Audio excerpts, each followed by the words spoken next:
All right, we have hit recording. It is officially recording. Let me just make sure that it's officially recording. Yes, it's officially recording. It's very important, everyone at home, that we be super professional. And welcome, everybody. This is Hearthglow. Welcome to day 4 of Hearthglow Academy. Hearthglow, not Hearthglow Academy. Day 4 of Hearthglow. Our podcast, you will notice that we are not at the Klein Theater in Bridgeport, Connecticut today. We will be here next month.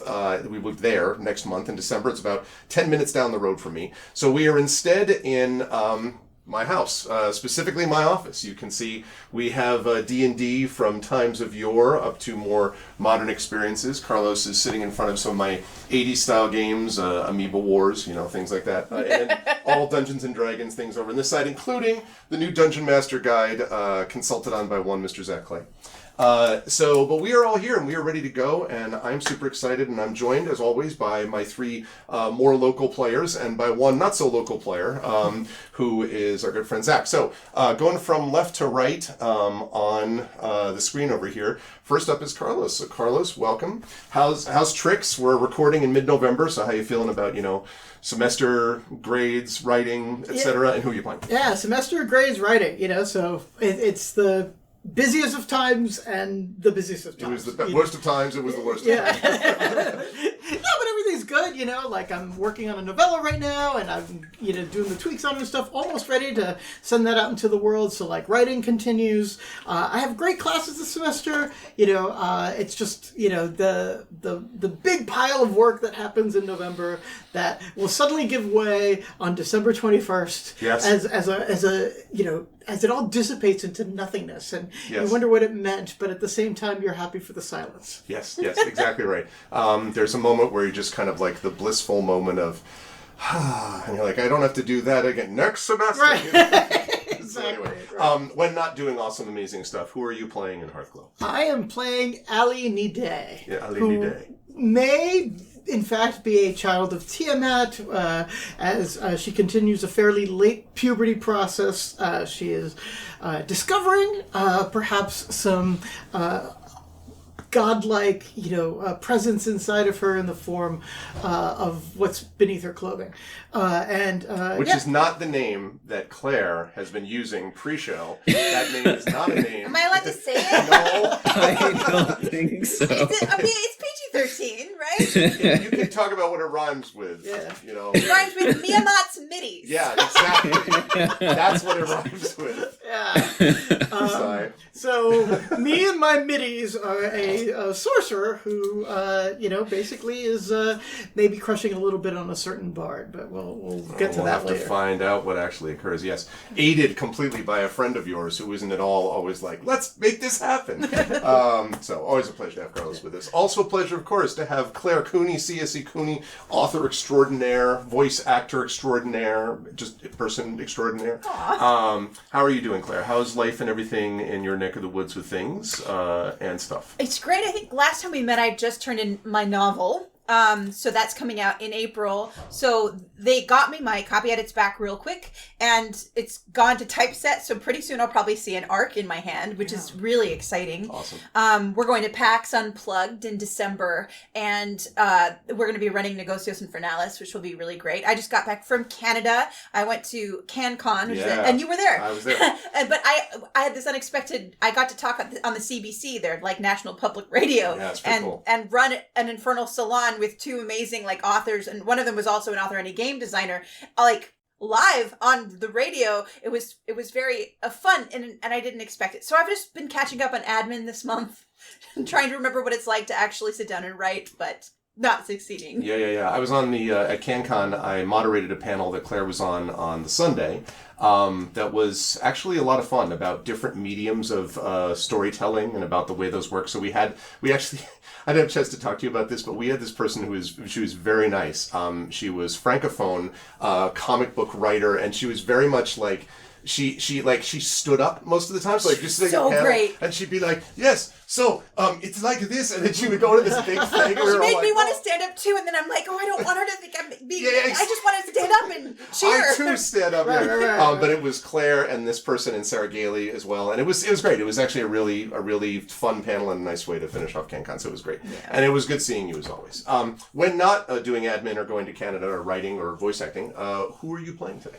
I'm playing Mog Riz. You know, I'm a loyal friend to both bards and fairy wizards alike. I don't know what you're a sorcerer? The Dragonborn. Dragonborn sorcerers. And, you know, I'm a devoted disciple of my good teach, Elder Hanu. And, you know, terrified of my DM, like any good shifter who's also a hyena ought to be.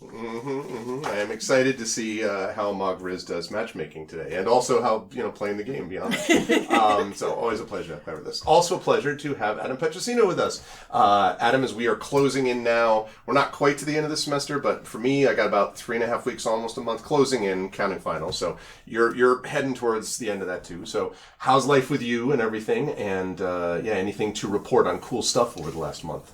Doing great. Good grades. What a shock. Yeah.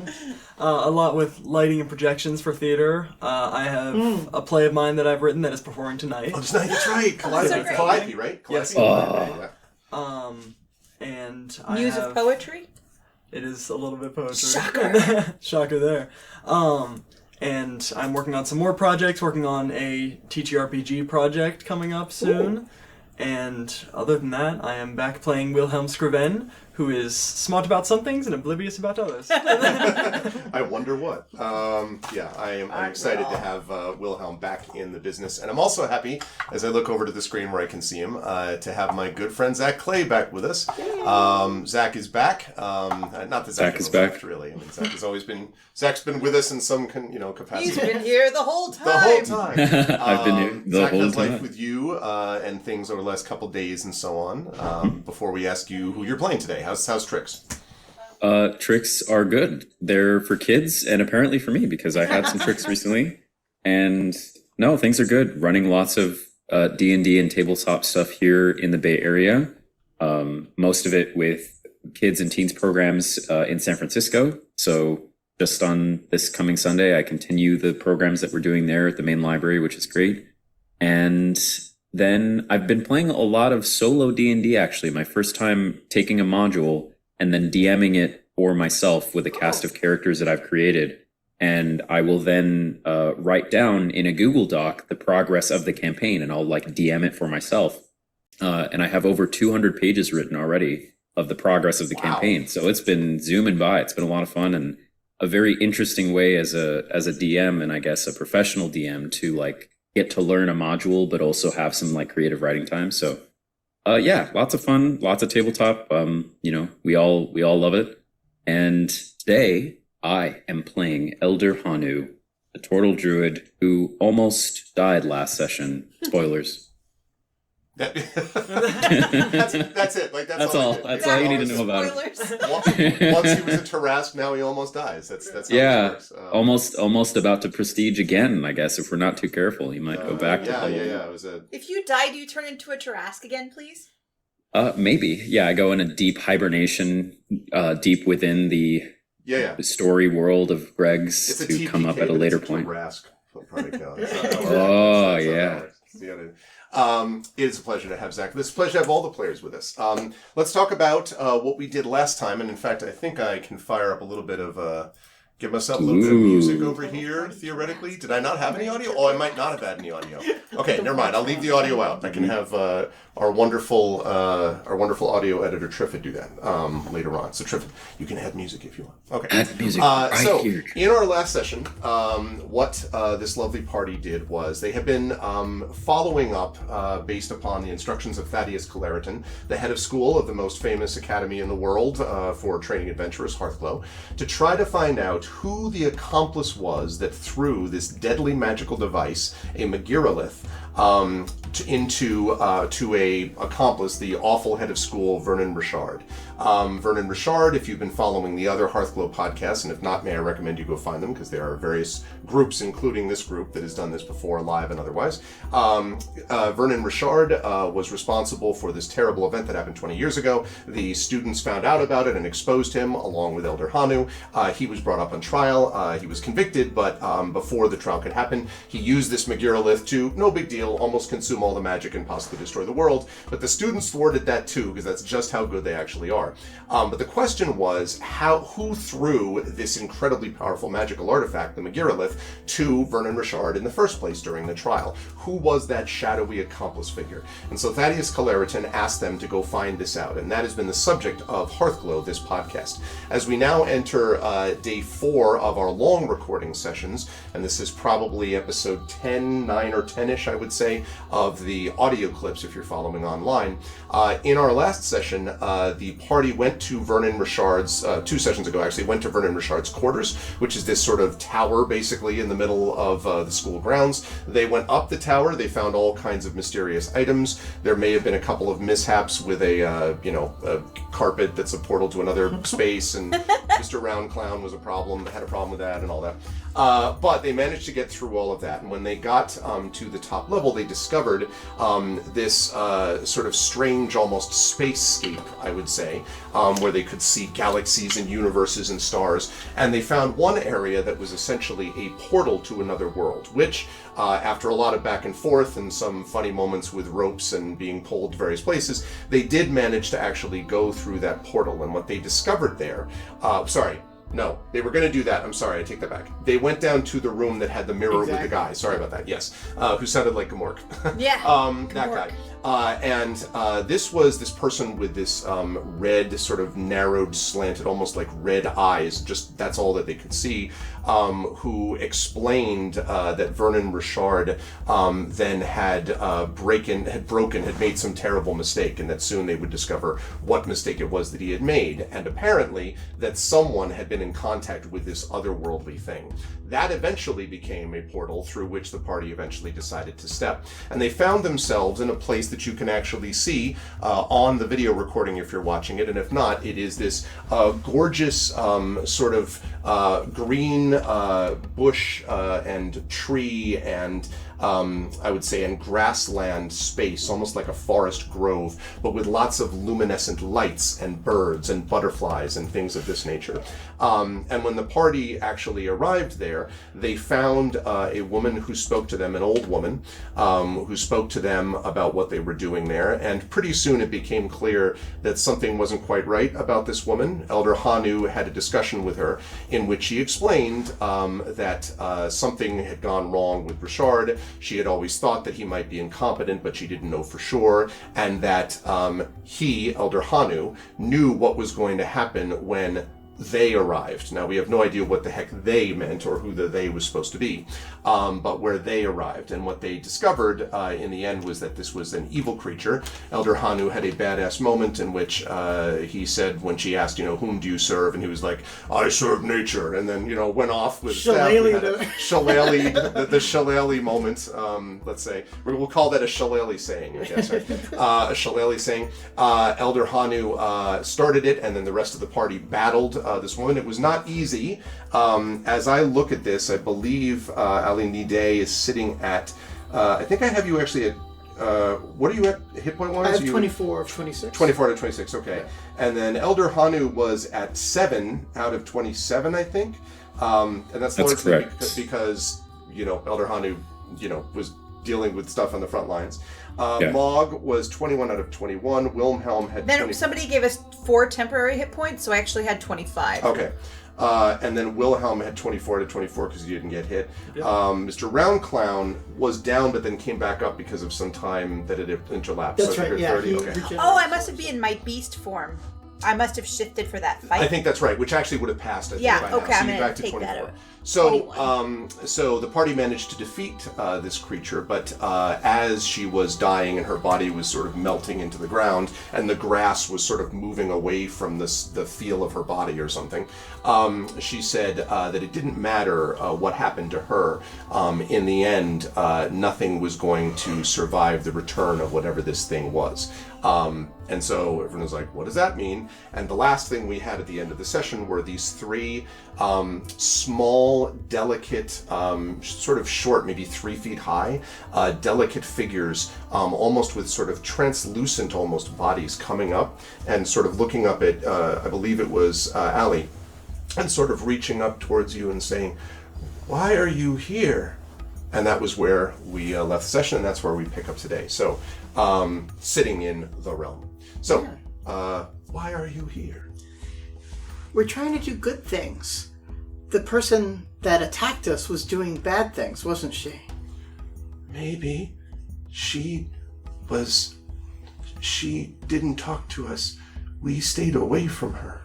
Good move. You saw what happened when we talked to her. Oh my gosh. Am I right, guys? She was not very nice. But you are not supposed to be here. No one is supposed to be here but us. And when they come back, they will be angry. Oh, who's going to be angry? Who told you no one's supposed to be here? And then one of them sort of looks at you very seriously and then says, do you have scales? Yes. Oh, Here. and sort of feels the scale and sort of like kind of looks and then whispers to each other in some language that you don't, well, maybe you don't pick up actually. What languages do people speak? I speak Elvish and Sylvan, Draconic and Common. I'll come back to that. I'm sure I speak lots of languages. Come back to me. Maybe the corner, bottom left. Celestial, Draconic, Elvish. Yeah, you hear them saying in Celestial to each other, Common. it's a big lizard. I don't think it's a big lizard. It might be. No, lizards only have one head. This has lots. Well, but that doesn't mean anything. I mean, So you and both you and you in Common, you know, and in Celestial, you know, they're speaking in a very simple, childlike kind of way. okay. So, yeah, from what I've heard. But I didn't hear what he heard. All you heard was the thing about, and then they were like, blah, blah, blah, and you heard the thing about a lizard, not a lizard, all that stuff. Gotcha. Do I see recognition that he can understand? Can I see in your face that you get it? I think so. It depends on if you're if you're trying to, like, deceptively be, like, poker face, but if you're like, then... It's Wilhelm. I'm going to hear it, and then I'm going to go and crouch down next to them, and I'm going to speak in Celestial. You have people coming here who you don't want to come here, don't you? Oh, you speak now. You just hear. Yeah. You speak like us. Are you from here? I am not. I'm just very smart. Oh, he's very smart. Very smart. Oh yeah. So all the three of them whispered to What each are other. they They're very saying? smart. If there are All I people, hear is trumpets. if there's people here you don't want to be here, we can help you keep them out. Oh, but they'll be very, very angry when they come back. Well, they might even take you to the other places. And they all nod. Other places. What are your names, you three? And so what you all hear from that is the trumpets thing is funny because it's sort of like that. What you hear is like it sounds like that, right? Clarion calls, and some harp, like playing, right? But what you get, Wilhelm, is one is Kalis, one is To, and one is Shion. Callisto Shion. Callisto Shion. Oh, okay. And it very much feels to you, Wilhelm, like it does sound like, isn't there just one name? But it sounds like it is sort of one name, but they're very clear in defining themselves as like this, this, and this. Okay. Kalis, To, Shion. I'll relay the names to everybody. Okay. And they do speak Common. They do, but they've been, but they're just talking to you in Celestial. I mean, you could ask them and they could probably try to pronounce it in Common to the others if you want. Okay. In their Did heads, we- using my telepathy, I'm going to ask all of them, is Wilhelm saying nice things about me? And they all sort of look around and they're like, And they say, not in your head, Well, why wouldn't they say nice things about you? You seem really nice. They're wondering if I'm going to use a thunderclap. Just going to set off the thunderclap. They like scatter, like Oh, they like vanish underneath a bunch of Allie, bushes to are either you side. okay? So, excuse me, I say, and hug my guts. I do need, like, I don't know, some fizzy water or something. If you've got it, I'll take it. I don't got it. Do you have any alcohol? Elder Hanu, do you have any alcohol? Elder Anu is on the ground, kind of like resting. He looks up. After being hit by the thunder. Yeah. He looks up and scratches his brow and says, "What did you just ask me?" Elder Hanu, just in case you have a hip flask or something. To be truthful, I think you might need some, but so does Allie.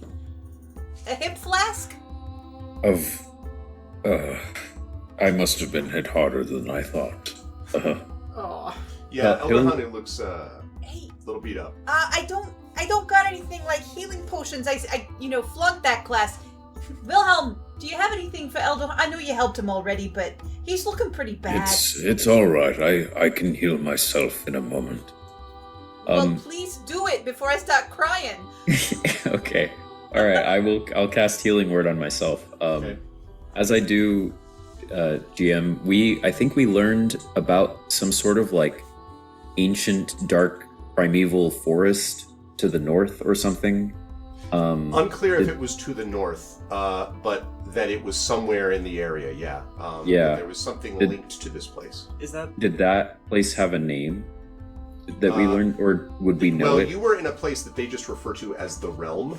But whether there is like some official name for it. Oh, you might be referring to. Yeah, you might be like we referring found to, a map. Yeah, not to connected to this. You might be referring to the Emerald Darkness. Yes. That was in the other world. Yeah, So, that's okay. not in this plane. That's in the other world. Okay, Yeah. I think partially Elder Hanu and partially Zach connecting dots that may not be connected or not.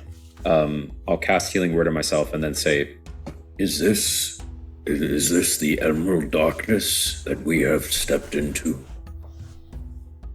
And he'll ask this of the three fairy creatures. The three fairy creatures are not around. The three fairy creatures have vanished. Oh, After they being just hit with disappeared. the thunder, not hit, but Yeah, after yeah, being yeah. Allie scared away. scared them away. I didn't mean to. It's just I'll she let- burped really loudly. Okay, Yeah. all right. Did we I'll see stand up. the hag retreat in the location or in the direction of this place we say is evil? No, well, you killed the. She dead. She's She's dead. Sank Yeah. into the ground and killed the grass. Yeah. Okay, Yeah. never mind. Oh, and What there is no world? corpse What or world? anything, right? Like No, it like melted. her like- staff didn't remain or anything. No, like tar. What a garbage hag. Like, you leave any loot, whatever. She didn't even turn into a Tarask. Is the mirror that we stepped through visible at all? Yeah, and I should say about the corpse, by the way, there is no corpse, but there is literally a dead patch of hag-shaped patch of dead grass, Right. where she had been. As for the mirror, yes, the mirror is still there, still swirling. But you may remember that when you tried to get out of it the other way, you kind of did this, Yeah. bounced off it thing. And the harder we pressed, the more it repelled us. Sort of like a non-Newtonian fluid. You hear from the bush, clearly. In celestial or common? In Einsteinium. Which everyone understands. It's the language of the Yes. multiverse. All right. Hey, Teach, what did you say about the Emerald Darkness? Are you okay?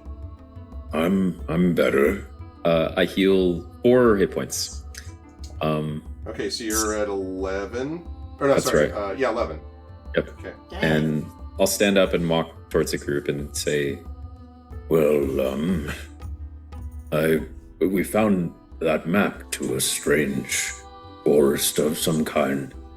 I was wondering if this might be it, but I'll admit a part of me is curious about these visitors that are supposed to come here, although they don't sound friendly." I wonder if they have anything to do with that guy with the red eyes that talked to me in the mirror. I mean, it seems likely, right? I hope there's not more red eye guys. Wasn't the hag saying something, and maybe that red-eyed guy, weren't they saying something about bringing students over kind of as sacrifices? Or... Yes. Yeah. Something like that. They said they did one at a time. Yeah, we were too many for them, weren't we? Ha! Ah. Maybe we should take a moment to rest. I'm worried about Elder Hanu. I shouldn't do that. I'm worried about Elder Hanu, I whisper. Yes, the stage whisper. Yeah, stage whisper. Do we have time to rest? DM, teach? Like a short rest? Yes, we can do that stuff. I think it. You can certainly make an attempt. You don't know whether things will come in the meantime. Right. But I was also thinking, maybe we can lure our friends out now that the thunder has passed and, share some food with them and see if maybe they'll talk to us a little more. Does anybody have any fine music they might play to lure them out of hiding? I'm gonna take out my tauntaun Okay. and I am going to start. Slash him open with your lightsaber. A different tauntaun. Wait, you have a tauntaun? I thought you just had They smell tauntaun. worse on the inside. A tauntaun is a drum. We apologize, Heathens. Lucasfilm. We apologize to all those. So We're not inflicting a karma. I'm gonna just take out my tauntaun and I'm going to be like, "Hey, fairies, you're our friends. Hey, fairies, you're our friends." This echoes alarmingly through the forest, like, hey, hello. I'll take my sack of ball bearings and just give a little auxiliary percussion. Wilhelm, are you the actual bard? I have a pan flute, Mhm. but I don't know how to play it anymore. As of That's right. Just give a few notes. Just try it. Just try it. You don't have to know how to play it. We don't know how to play the ball Join in, bearings. Wilhelm. all right. That's good. That's really good. All right, let me get 3 performance checks from people. If you have performance, great. If I not, then just it's I just looked down and charisma. Elder Hanu is proficient in the drum, so Can you he do will that? he Are will you drum drumming on on your his shell? shell. Yeah, Okay. he'll drum on his shell Outstanding. as well. I love it. It's That's so a, poetic. That's a 1. That's an actual one. Massive natural one. Okay. And I got Okay, an I'll 8 give with one a plus too. 0. So we have we have a 1, we have an 8. I mean, technically 17. 17, okay. 14. 14, okay. So literally, you not knowing how to play the flute, you did the best of all of us. I don't play the ball bearings very well. Yeah. So there's this if you've all ever been in any kind of live event where like live concert where people are just sort of like, I hear Jerusalem bell, and people are starting to clap. Yeah. And then there's always the people that are like, Right. and you're like, no, on the beat, like and it all echoes and it's a mess. Which So one? yeah, so it starts creating this today I consider myself the luckiest man. So it's like echoing around. And so they definitely don't come towards you. I think that they might not come towards you anyway. Yeah, I'm not. Given the circumstances. So, but I think they probably do make their way out. Not necessarily even to you, Elder Hanu. I think they come towards you, Wilhelm. Also because you were speaking in the Celestial. And one of them you hear a tiny voice from behind a bush, or underneath a bush, really. And it's just like, is the loud noise gone? Yes. Hey, Yes. I heard sound. Stuff the ball bearings back in my backpack. That was us. We're a band. We play music. Oh. And someone else says, I couldn't tell. It's fair. We're going to sit down and rest for a while if you want to join us. And so there's pause, and then, all right, and like you see one sort of like very slowly, very clearly avoiding eye contact with Allie, sort of this way, sort of in your general direction. A couple of the others come out, so eventually all 3 are out, definitely near Wilhelm. Although one does come over to you, Elder, and sort of looks up at your shell, and then says, you look like you've been here before. I think I know you. Oh. Have I been here before? How about making a history check? Okay. It makes sense for you to make a history check. Yeah. Oh. Maybe as a Tarrasque. Maybe that is a 10. That was a 10. I mean, you've been a lot of places. I have. Elder. Maybe is the answer to that. Hmm. You don't know, but it's possible. I say to this creature, Oh, yes, and what do you remember of me? You were, quiet, and then sort of looks at the others and they nod. Yeah, quiet, and sad. Not much has changed, I see. And they sort of, one of them sort of pats you, although you wouldn't be able to feel it, but you can certainly see him sort of pat him in the shell. You notice that where the sort of fingers, really, the very delicate, trace over his shell, a little luminescence is left behind. They're so pretty. They're so pretty. I feel like such a lump next to them. I wish I were translucent. I've never heard you say that before. I mean, I'm just so furry and spotted, and I just want to be luminous. Oh, but you're beautiful. I know.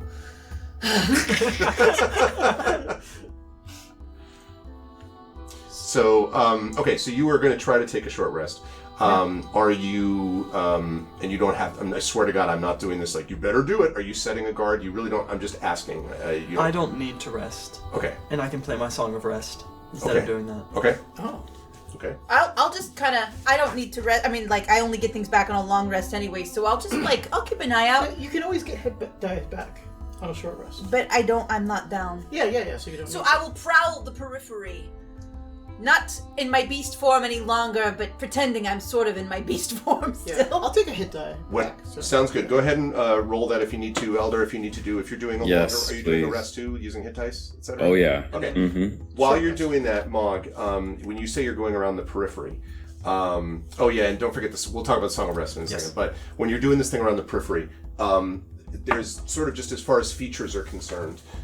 This is where you came in from, right? That's the mirror sort of The thing. mirror's here, okay. And then you've got this sort of pool, this faintly glowing pool, and then up here is what looks like a very large orb or sphere of blue luminescent energy, which even as you look at it, to jump out of game for a minute, in some like large sort of fancy looking fountains, they have those large balls, stone balls that water sort of flows over, and it has this kind of shimmering effect almost. That's what it looks like.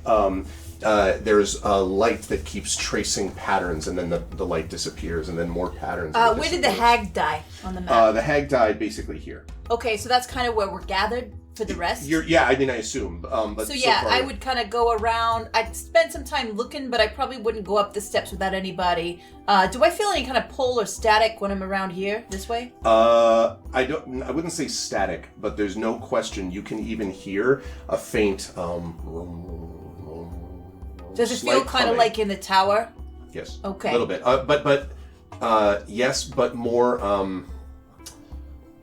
organic, more natural. Oh. Like not the tower almost felt like a kind of machine-like a little bit. This feels almost more like the thrumming of a waterfall. Gotcha. Or something like that. So you can see that without actually going up there. Again, this is sort of faintly glowing. Also, how close are you coming or not coming to this central I thing? probably wouldn't go past the rocks, but I'd probably examine everything closely. I don't want to really leave the sight of anybody, so if I'd probably come here if I'm going to stop and examine. So when you get to the rocks, but not over them, but when you get to the rocks, the pool brightens, Oh. and when you move away, it dims again. So as I make my perambulations, I'll come back and report everything I see unless people are sleeping. Okay. I'll just kind of every time I see something, I'll run back and tell them, and then keep circling. Okay. All right. You did Song of Rest. Yeah, I have. He's going to say, with gentle song, a soothing balm, in shadows cast, a restful calm, notes like whispers tender and light, grant reprieve in the tranquil night. And anybody who rolled hit dice is going to be an extra d6. Oh, wow. Okay, so I already rolled Okay. a hit die and I maxed out already. You're so- maxed out. Elder Hunter, though, could use it. Yep. Okay, and with that, and I spent 2 of my hit dice, 2 of my d8s, and plus my constitution, I'm back up. I've healed 20, so I'm back up at full. Nice. Okay. Awesome. Very cool. Okay. Okay. If I have time after doing that with the little ones, I do want to question them about who them is. Okay. How do you want to do that? Or the one with the red eyes. I'm gonna kneel down next to them again. I understand this is somewhere very special to you, yes? Well, this is our home. Yeah, this is our home. Hey, it's real nice. And then I'll keep walking. And they sort of look and blink, a little startled. It's very nice. They, whoever you were talking about, are they of this place? No. No, they came here a while ago. They're the walkers. You want to be careful around the walkers. The walkers. Do they have red eyes? And one of them nods. Yeah. There are red eyes sometimes, unless they're hidden. Sometimes we don't see them. But they walk. And the one says to you in Celestial, they walk between worlds. All right. I'm gonna, on my next round, I'll be like, hey, ask them if they take anything to this place or bring anything here. Like, was this all here before? You know? I'm gonna keep going. Yes. Okay. You're doing this. It's like, ask him this question. Yeah. Well, because I'm seeing things like, are these things native to this place? Yeah. Like, was this set up? No, it was the visual was reminding me of like mall walkers in the morning, like the folks who are like walking around the Power mall, walking. good morning, like passing, hello. Anyway, okay, so Mog the mall walker. yeah, it's up to you. You're in charge of that convo. So Yes. All these rocks and this gate here, was this always here? well, for as long as we've been here, and we've been here a long time. Yeah, a long time. There used to be others too, but well, the walkers took them Do you know where the walkers reside? everywhere. And another one says, no, nowhere. And another one says, well, everywhere and nowhere. And they look at you like, they all nod solemnly. Because they jump between places. And they sort of like, they travel, yeah. They travel. When they come from other places, sometimes it looks like they have, things from other places, like where they were. Like there was this one time I saw they had on their shoes, on their boots. I was hiding, and they came out, and they were walking past us, and they had like, it was, and they start looking at each other confused. It was white and cold, and they're sort of like cold, like they're kind of like cold. And everyone's like, I think that's right. Yeah, white and cold, then it was gone. Like it was on the shoe, and it was on the ground, and then it was gone. Snow. What? Let me see what spells I have real quick.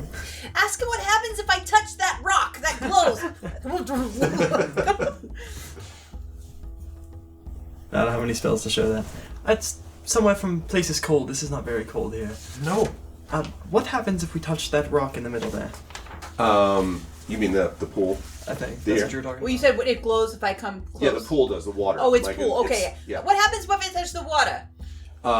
And they say, well, you touch the water, and then that, and they sort of like, and you can see, like, this they don't seem to be that bothered by, really, but they sort of gesture in this direction, like, well, that opens up, and then things come through sometimes. Hey, bad things?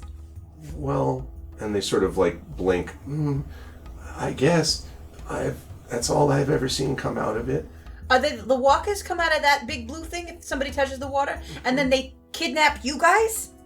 And the three said, well, we used to hide, and then the one you, and they kind of look at each other like they don't have language for this, ended. Melted. Yeah. Yeah. She said that we were there, and she showed us to them, and they laughed, and they said, we'll leave them there as a memory of what this place used to be. And so we weren't allowed to leave, and well, all of our friends and family are gone. It's just us. And they all said, yeah, just us. Oh man, oh man. I see. Elder Hanu, do you think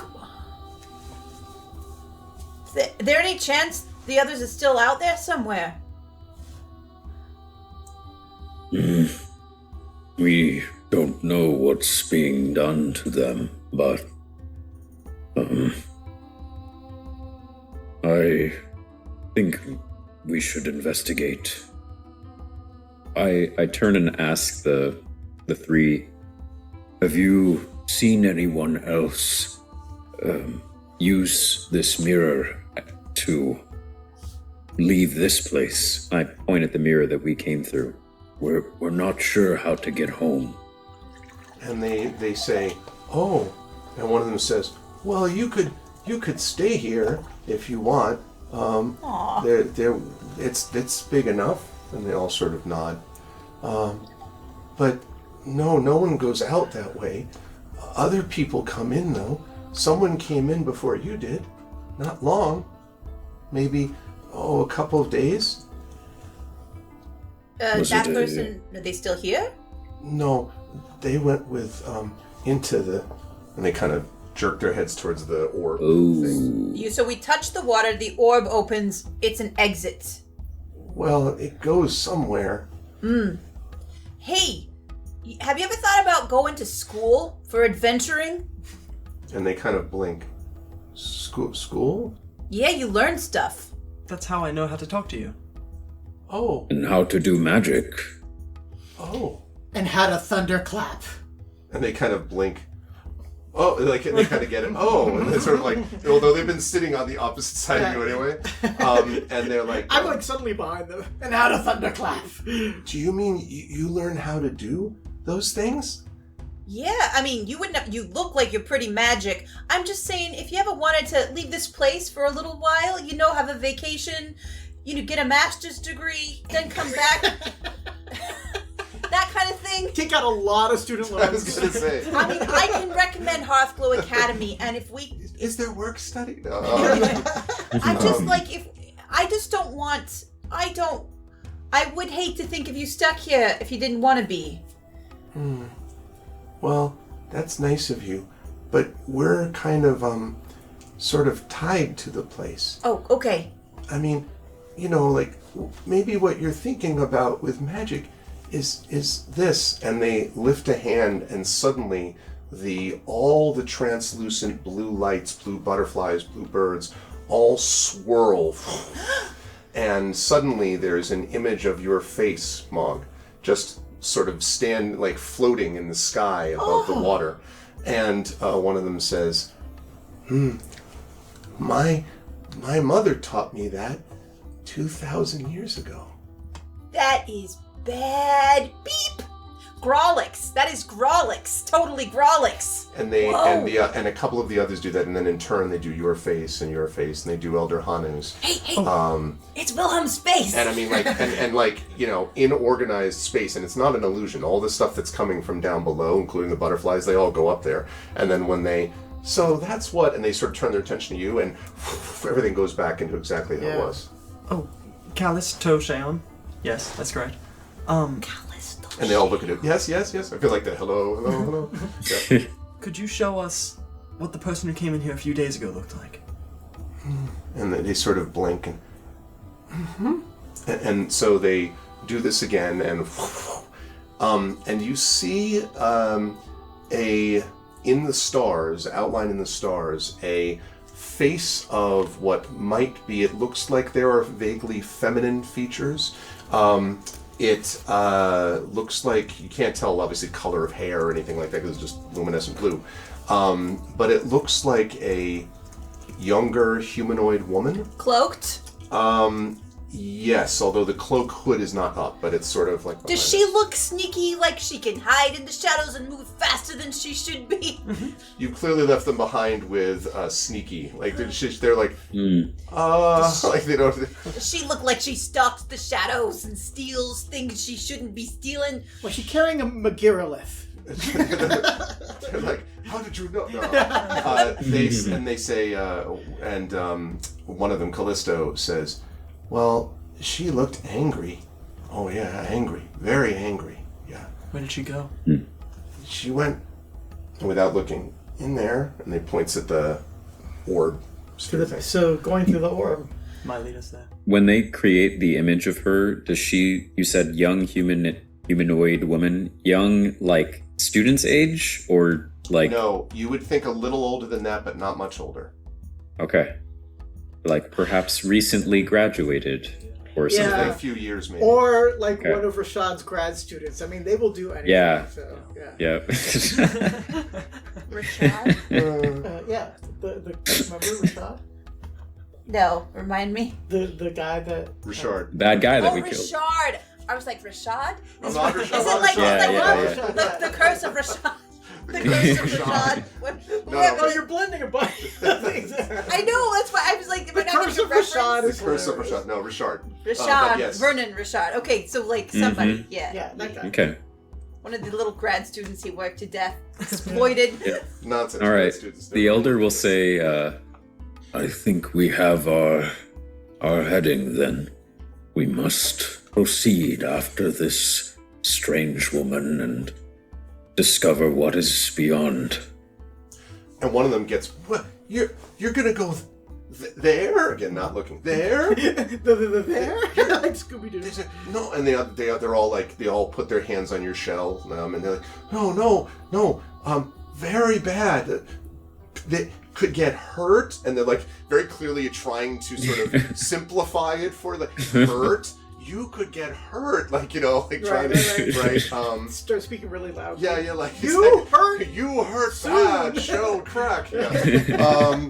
But they say no. Maybe stay and someone else comes and then you can leave or something, if you need to, or stay here. That place is dangerous and could get hurt. Gosh, they're such cutie pies. I really just want to stay here and play with them, Teach. Well, you will not graduate if you do that. You won't get credit for that. Gosh, that's a really good argument. Among other reasons. he sort of chuckles a bit and he says, Well, truth be told, I don't see any other way for us to leave. And I'm not sure if or when anyone's coming after us. Remember that Thaddeus Blariton, our patron, he sent us on this mission, secretly. I'm not sure that other than him, anyone knows that we've gone. Let alone we'll venture through the tower and find that we've gone through this specific mirror. It may take weeks or months. I say we marshal what strength we have and do what is right. You, the three of you said that you lost your families to these evils. Mm-hmm. Maybe we can try to find them, help them, or bring them peace. Oh, and they sort of look at each other. No, it's all right. They're here, and they kind of look around and they look at all the little luminescent pieces. Aw, they're little soul balls. Well, tell you what. If you never see us again, if we never come back, try to remember us the way we were in the sky. Mm-hmm. And they all nod. Oh, we can do that. Mm-hmm. We'll remember. And any angry people that come in, don't let them know we were here. All right? Because we want to help. Okay. We'll try. All right. Maybe now that you ended the mean person, we can hide maybe now. And so, and then they start talking to each other in Celestial, and there seems to be something, Wilhelm, about can we give them this thing? And there's a little bit of disagreement about whether we can give them this thing, and then finally they the two of them prevail on the one who's not sure. And they're like, all right, and so they reach down and sort of pull from the ground some of these luminescent bits, gather them together, and then there is this glowing, ball about that big maybe, that just seems to be of kind of luminescent light. And they say, you can have this. It'll light your way when things get dark. Oh, that's so sweet. I kind of gesture for Wilhelm to take it because I don't want to get near them. It gives off no heat. It feels almost like it's not there. You hold it and it's fine and it doesn't go anywhere, but it's almost like you're holding a ball of light. The light of our most beloved star. He's like, may it be light for you when all other lights go out. Okay. Hey, Teach, I'm gonna go for it, alright? Can I go splash the fountain now? As long as we're all ready.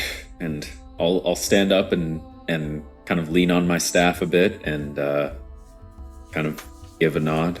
Let me see. I think I can, now that the short rest is over, I can cast Find Familiar through my wild shape. It's the druid's wild companion ability. So instead of shaping myself into another animal form, I can summon a little familiar. I forget. I think I summoned like a butterfly last time. Yes. We sent it through a black hole. Then you sent it to its black hole death. Oh no, yeah, it was sent through the mirror, and then I think it got eaten or something. Black hole sun. Yeah. So I will summon another butterfly, and I'll make it. We could even flavor it that it's like one of the butterflies here, or that it looks like one of the butterflies here, or something. I like it. But it's just a familiar, and it'll perch on my shoulder, and I'll say, The only way is forward. and I'll offer a smile to the students. Okay, Allie, hold on to your middies. And so, I'm gonna be like, sorry about the thunderclap, but I just want to say thank you as well. And I'm gonna use prestidigitation to change all their hair color to purple. Oh. And just be like, here's a little something to remember us by. And so the two of that, like each of them looks at, and they sort of, more blue, less purple. And they sort of purple, and then the other one's like, oh, also purple. So they're all pointing at each other delightedly. Purple, purple. And they're all sort of nodding. That was great. And I they say, love that. They say, thank you. Because they're still a little, they're like, thank you. But. Hey, you look fabulous, kids. They nod They're and- like these 2,000-year-old entities. They nod and smile. Yeah, that they nod and smile. I'm gonna go splash in the fountain real fast. Yeah, so how do you want to do this? Do you want to just sort of like Lord Byron style leap into the that kind of stuff? Like, Yeah, I'll go cannonball into it. Yeah, exactly. Yeah. Is that what you're doing? Sure. Okay. Uh-oh. So when you do that, yeah, exactly. You do that, it burns like no. You do that, the water splashes up, glows intensely bright, and then this orb here, and like starts to spin and shimmer, and the light patterns become very bright, and then one of those patterns, sort of this spiral. No, I shouldn't say that. Sorry, this moon, sort of like widens and then. And through it, you see this kind of golden light emanating. Can't see what's through it, but it's definitely large enough for people to pass through. I'm just gonna book it. I'll go. Okay. Teach said I needed to graduate, so So you pull yourself out of the water. I just like if I leap in, and then and then like kind Okay. of just keep going. When you get out of the water, you are immediately dry, as if you were never wet. Oh man! All right. Okay. So you're running up. Now, is everyone else like sort of running alongside of her, or like are you Yes. waiting to see what happens? Like, oh, this should be fun. Like, I'll take Elderhan, who, kind of hook my arm around him and be like, come on, Yep. Teach, let's go. Yeah. Yep, I'll follow right along. Yes. Okay. So, you all wait for a moment and then And pass Mr. in. Roundcloud's with us? Oh, yeah, right behind Yeah, us. Mr. Roundclan is left behind. Yeah. Mhm. He's just there mowing the grass Yeah, for exactly. eternity. So, very happy though. Like that was his job. Right. No, okay. So you come through, and when you there's a strange experience when you pass through the moon. For a moment you feel this slightly unsettling feeling, as if you are both in the place where you are, like you feel your body, and also that you are watching yourself pass through this experience. It's very strange. It's not totally out of body experience. It's like an in and out of body experience simultaneously.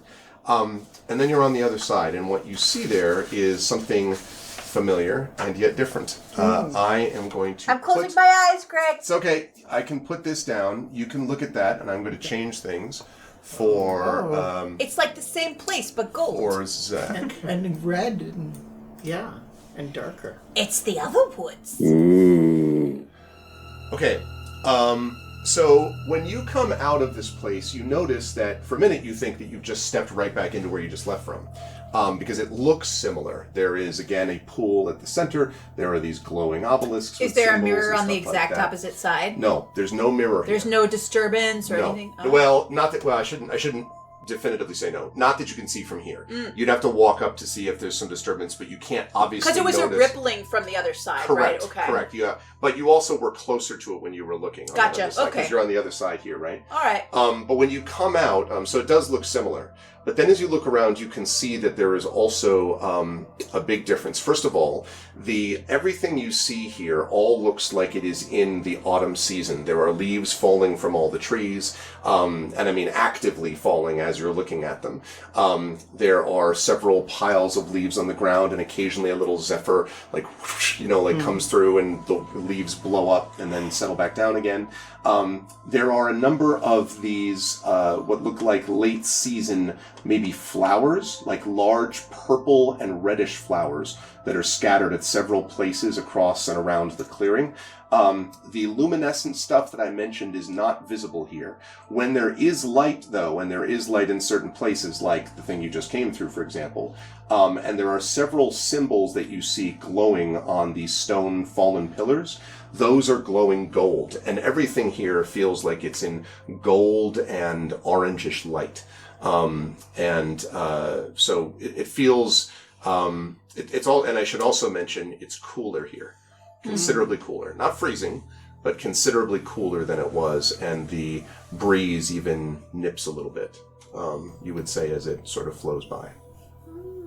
Interesting. Like a spring and autumn court of a fairy world. Yeah. But then the walkers come from the winter sometimes. Wonder if there's like four seasons that are dimensions. Not that Mog would even wonder about such things. She doesn't care. Mog don't care. I don't care about those seasons.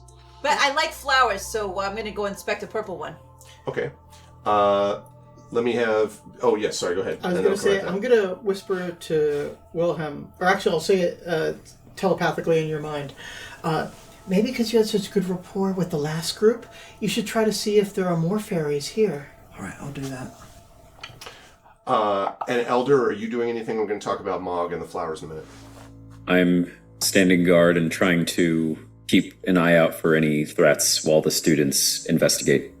Okay. So, Mog, I would like you to make a nature check for me, please. I'll take... No, not survival. I've got good nature. Just a nature check. 15. So, first of all, not a flower that you're familiar with.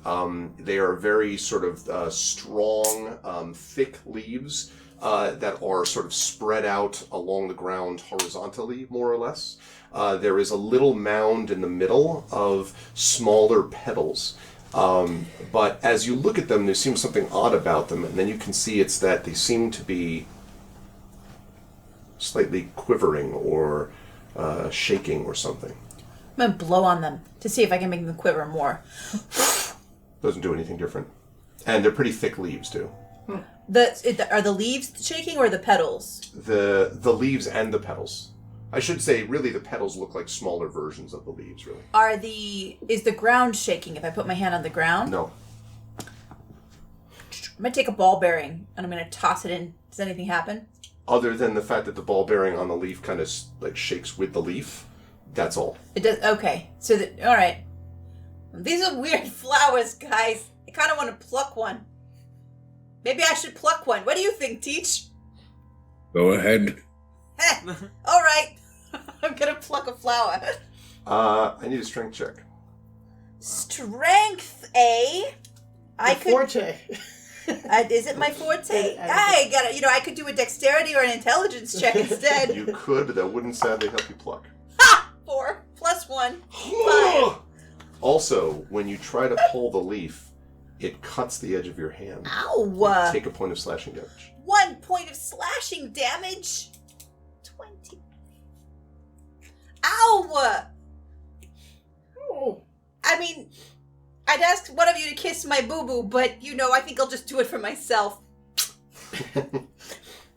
He'll kiss it again. Maybe one more time. Aw. Okay. I'm sorry, licking it. Delicious. Hyena coming Very in. different campaign. Welcome to Vampire the Masquerade. I'm not a vampire, I'm just a hyena. That's just how it begins. Yeah. But yeah. It's sharp, don't touch the flowers, anyone. Wilhelm, as you're looking around for these potential fairies, are you how are you doing that? Are you looking under bushes, calling out? What are you doing? Gently call out in Celestial and look through the bushes. Okay. Also keeping eyes for red eyes. I would like perception check from you, please. Sure. Perception. That's not that bad. I have a knife. Wow, 21. Hey. Wow. 19 plus 2. So, a couple of notes. First of all, the leaves around you, you also notice that the leaves around you, not just the flowers, but the leaves around you in general, are the ones that are still in the trees, are shimmering a little bit and slightly shaking and shivering also. And as you listen, that perception check also tells you there's a sound associated with it. It sounds like almost the tinkling of bells. I see. Any creatures or anything? Not that you've noticed. Not so far, anyway. So at this point, I want to note that I have a feature called Feywild Connection. Okay. Your mannerisms and knowledge of Fey customs are recognized by natives of the Feywild. Mm-hmm. And because of this, friendly Fey creatures are inclined to come to your aid if you are lost or in need of help. Okay. So, I'm going to just sort of use my knowledge of Fey folk and our interaction before. And I'm going to take up my Tantan again. And I'm going to beat a beat that I know. that Fey folk love, which is, of course, not 4/4 time. It's It's the Fey 7/8, folk countdown. Exactly. Okay. Just like a real Phil Collins. Yeah, exactly. I can feel it coming. Yeah, exactly. Okay. The Fey love Phil Yeah, Collins. the Fey love Phil Collins. No, why wouldn't they? Okay. So I would like you to make I know we did this before. I need you to make a performance check for me, please. And I'll actually give you advantage on that. What were you going to say? I'd like to use guidance on Alini Day and Okay. walk over and I'll kind of tap my shell a little bit as well, but definitely letting Ali take the lead on it. So you get an extra D4 as I give you a bit of mentorly guidance. So it's +4, and it's either an 18, +4 is 22, Wow. so 22, 28. Wow. 28. Yeah. Okay. So, I mean, when you hit Wait. Yeah. 22 plus Yeah. 26. Yeah, 22 +4, but then I have a +4 on performance. Oh, I thought it was 18 18. + 2 is 22. Okay. +4. Wait, what? Oh, it's 26. 26. Right. Yes. I was like, 18 plus 2 is 20. I'm like, well, I don't know. what is this new math? All right. Yeah, Feels so. pretty good. Yeah. So you Phil Collins it up.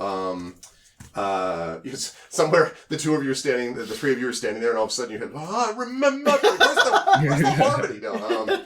So you do this, and the shimmering of the leaves seems to still. And then you hear this, the sound of this voice that is coming from above in one of the sort of larger trees. There's a couple of larger trees along the outside. You can just see the edge of it there. A couple of trees on the outside. Think of the Japanese maple we were talking about today. Yeah. Sort of like that. And you hear, "Who are you?" I am Ali. I am ally.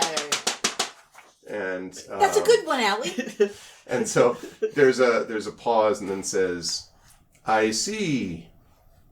Whom do you serve then?" I serve that guy, and I point to. And there's a pause, and then you see flying down from the top of the branch is this magnificent-looking owl. The owl has sort of orangish, brownish feathers, and you note that on each wing there is one of those spiral patterns like the ones that you see on the obelisks here, at the fallen pillars here, and he comes down, and he lights down. He's a very large owl, like, he's 2 feet tall. Okay. It's a big owl. I'm trying to think if that's big enough. Maybe the other bit. Like an I thought you were gonna say. I thought you were like the size of a car. No, And I was no, like, no. oh, okay. No, not ridiculous. He's the size of more like if an owl were the size of more like an eagle. So like a Yeah. 6-foot wingspan Yeah, sort yeah, of yeah, thing. yeah. And when he lands, he sort of touches the ground, and then sort of swivels his head, looking at all of you, and says, "You were playing music," Yeah, do you like it? and sort of like looks at you impassively with these eyes. "I noted it." And then sort of turns his head. That was like the performance of my life. It doesn't get better than that, man. And he says, "That is why I noted it." And turns, and he looks around, and when he looks at you, Elder Hanu, he says, "I wondered if you would return." Goggle, goggle. So did I. He says, "You mean you have forgotten already? I am disappointed. I would have thought your experience would have seared this place into your memory." Holy crow. Something No, I am I- not a crow. Holy owl.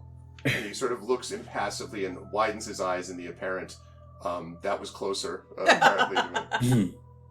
Something I do remember about these berry spaces is that sometimes one can forget the things that happen here.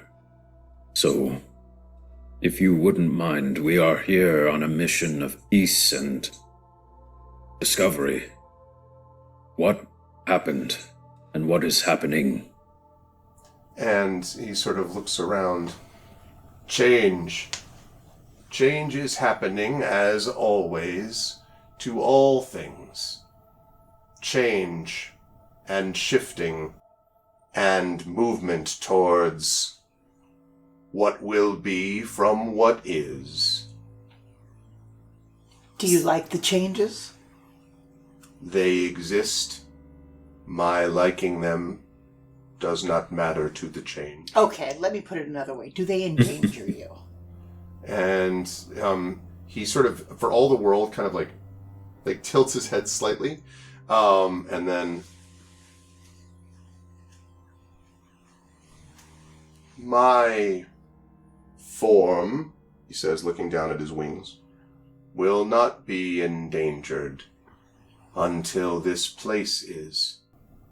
And when it goes, so will I. Blinks impassively. So I look What? at Elder Hanu and I say, like, he's talking like a professor. I feel like you probably should talk to him.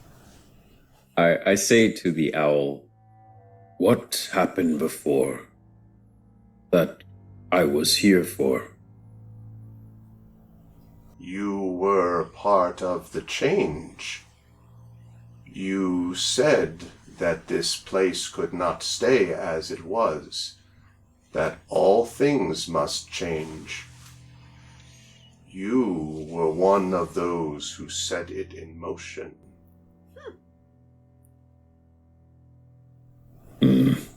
He suddenly swivels its head around like 180 degrees and then starts like preening its wing. Oh. We are looking for, what some spirits in the last place called walkers. They don't seem like they would be friendly. We seek to perhaps put an end to them, if they endanger this place. You mean those who pass beyond?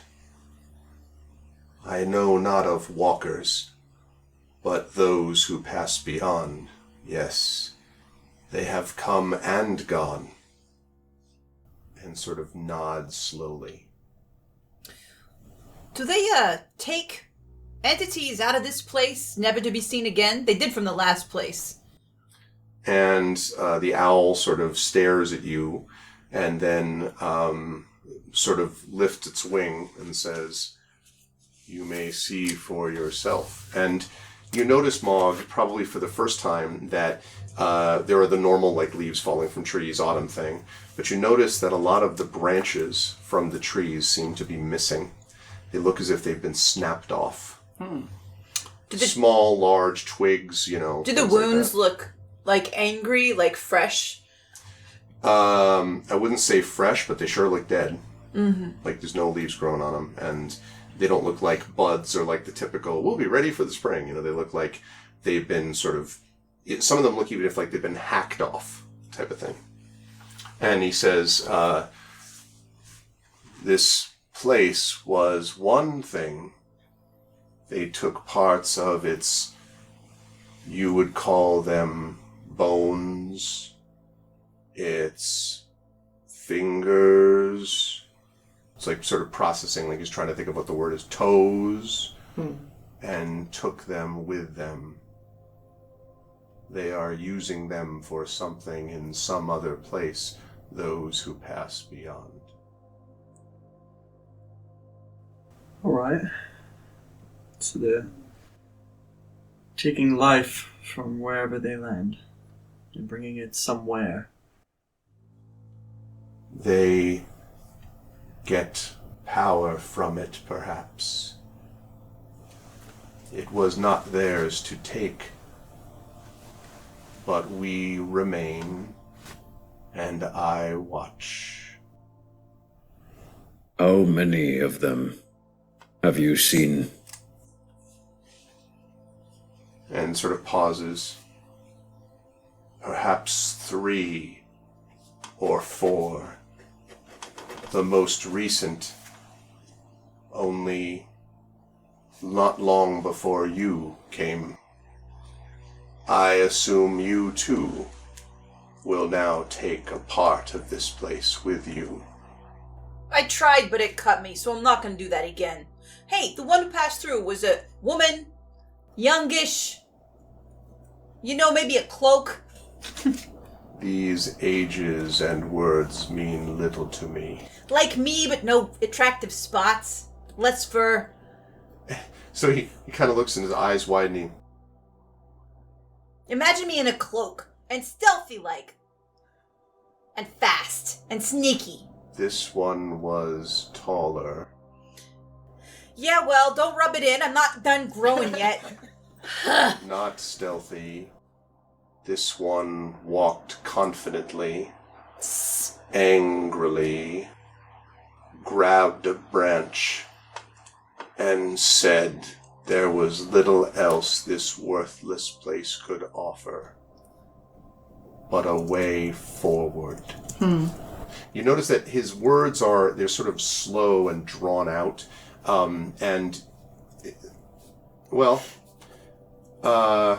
everyone give me please an insight check. Yes! I love insight! Do I? The player does. For me. Okay. Oh, Yeah, this long, player. slow, drawn out. I have 0 and a natural 1. Oh, you're like, what did you say? What did you say? Like, I can't tell. Maybe he's thinking about fast food. You My have attention no just idea. wandered, so I'm off to explore to see if there's a mirror on this side You're of like, things. that's great. Do. I'm gonna find a mirror, guys. 11. 11. Okay, Elder? 18. Yeah, I would say all those that are not the 18 are sort of like, okay, it sounds, Elder, at least initially, as if the owl is thinking very carefully about what to say. You're familiar with this because you do this yourself. But there's an extra element that you know is not just about age. There is an extra element that is about pain. You think there is a sense of weight or burden or pain in this thing. Although it's not obviously like bleeding out or anything. Yeah. But you can see that its slow nature is almost masking a sense of decay, degradation. And this strikes me as in the way that it is linked to the place in which it lives, like a supernatural sense of decay, or a literal, like, this owl's not telling us that it was hit by a dagger sort of thing. No, that it feels more like it's demonstrative of the place. The place itself is beautiful, but is clearly not fully healthy. Right. Yeah. Yeah, and then the elder will sort of regard the fact that all the leaves were shaking or trembling, and then when we started playing music, it stopped. Yes. So, yeah, I think the elder will... I'm so short on on actual spell energy, and it also seems as though this owl in the place in general is not hurt literally, but more fundamentally. Mm-hmm. So I think the elder will step forward and attempt to gently place a hand on the owl, and maybe through like the guidance cantrip of some sort, or like a healing word that doesn't actually manifest in healing, but in actual healing, but in like a presence of that we are here to restore and to give health back. Okay, so then, I hate to be nitpicky about it, but I need a specific mechanic that you're trying to use for this. Like, I will... okay, I'll cast guidance then. Okay. On yourself? On the owl. Okay. And I will say, just essentially, because mechanically that only lasts for 1 minute, and the next ability check it makes gets a d4, but I suppose to fundamentally represent what the elder will then say, which is, I see now. I wonder if the change that I brought the benefits that maybe I intended, or maybe just some harm. And for that I am sorry. And the owl sort of regards you solemnly and says, "You did not begin this decay. You suggested change, that all things must pass forward and be renewed. But you did not, at least when I saw, take something with you. It is what you left behind that I remembered." I see. Well, our goal is to set out and stop those who would take things. and I'll give a sort of not judgmental, but just a little look of guidance over at Mog, as if just a little note of like, let's try not to take anything at all. I'll just point to the big scrape on my hand and be like, no, not me. But I am, as that was sort of happening, I'm going to kind of like start investigating the area, but my interest is since it feels like a mirror world, I'm interested in trying to find like the mirror opposite of where we are, like where we had come in, if there's something else over there. Okay. All right, so I'll have you go over there and do that. Are you doing anything before I come to Wilhelm? Yeah. The owl in his head is going to hear, "Hey, this turtle seems like a really nice druid. I should be extra informative to him." And basically, I'm going to try to say it in the voice of the owl, as if I am the owl's conscious. I'm using telepathy to basically try to pretend to be the owl's conscious. Are you literally trying to imitate his voice? I'm literally going, I'm trying to, like, when I think he sounds like in his head, I'm going to be like, "Ah, this druid He seems trustworthy. And yeah, just try to convince him that that's good. I'd like a deception check. I thought you might. Have +6 on deception. Yeah. It's funny, I have no deception at all. Ooh, I was sitting on a 3 for a minute. I know, right? Thank you, Wrinkle. Yeah, seriously. So that's 22? Yeah, 22.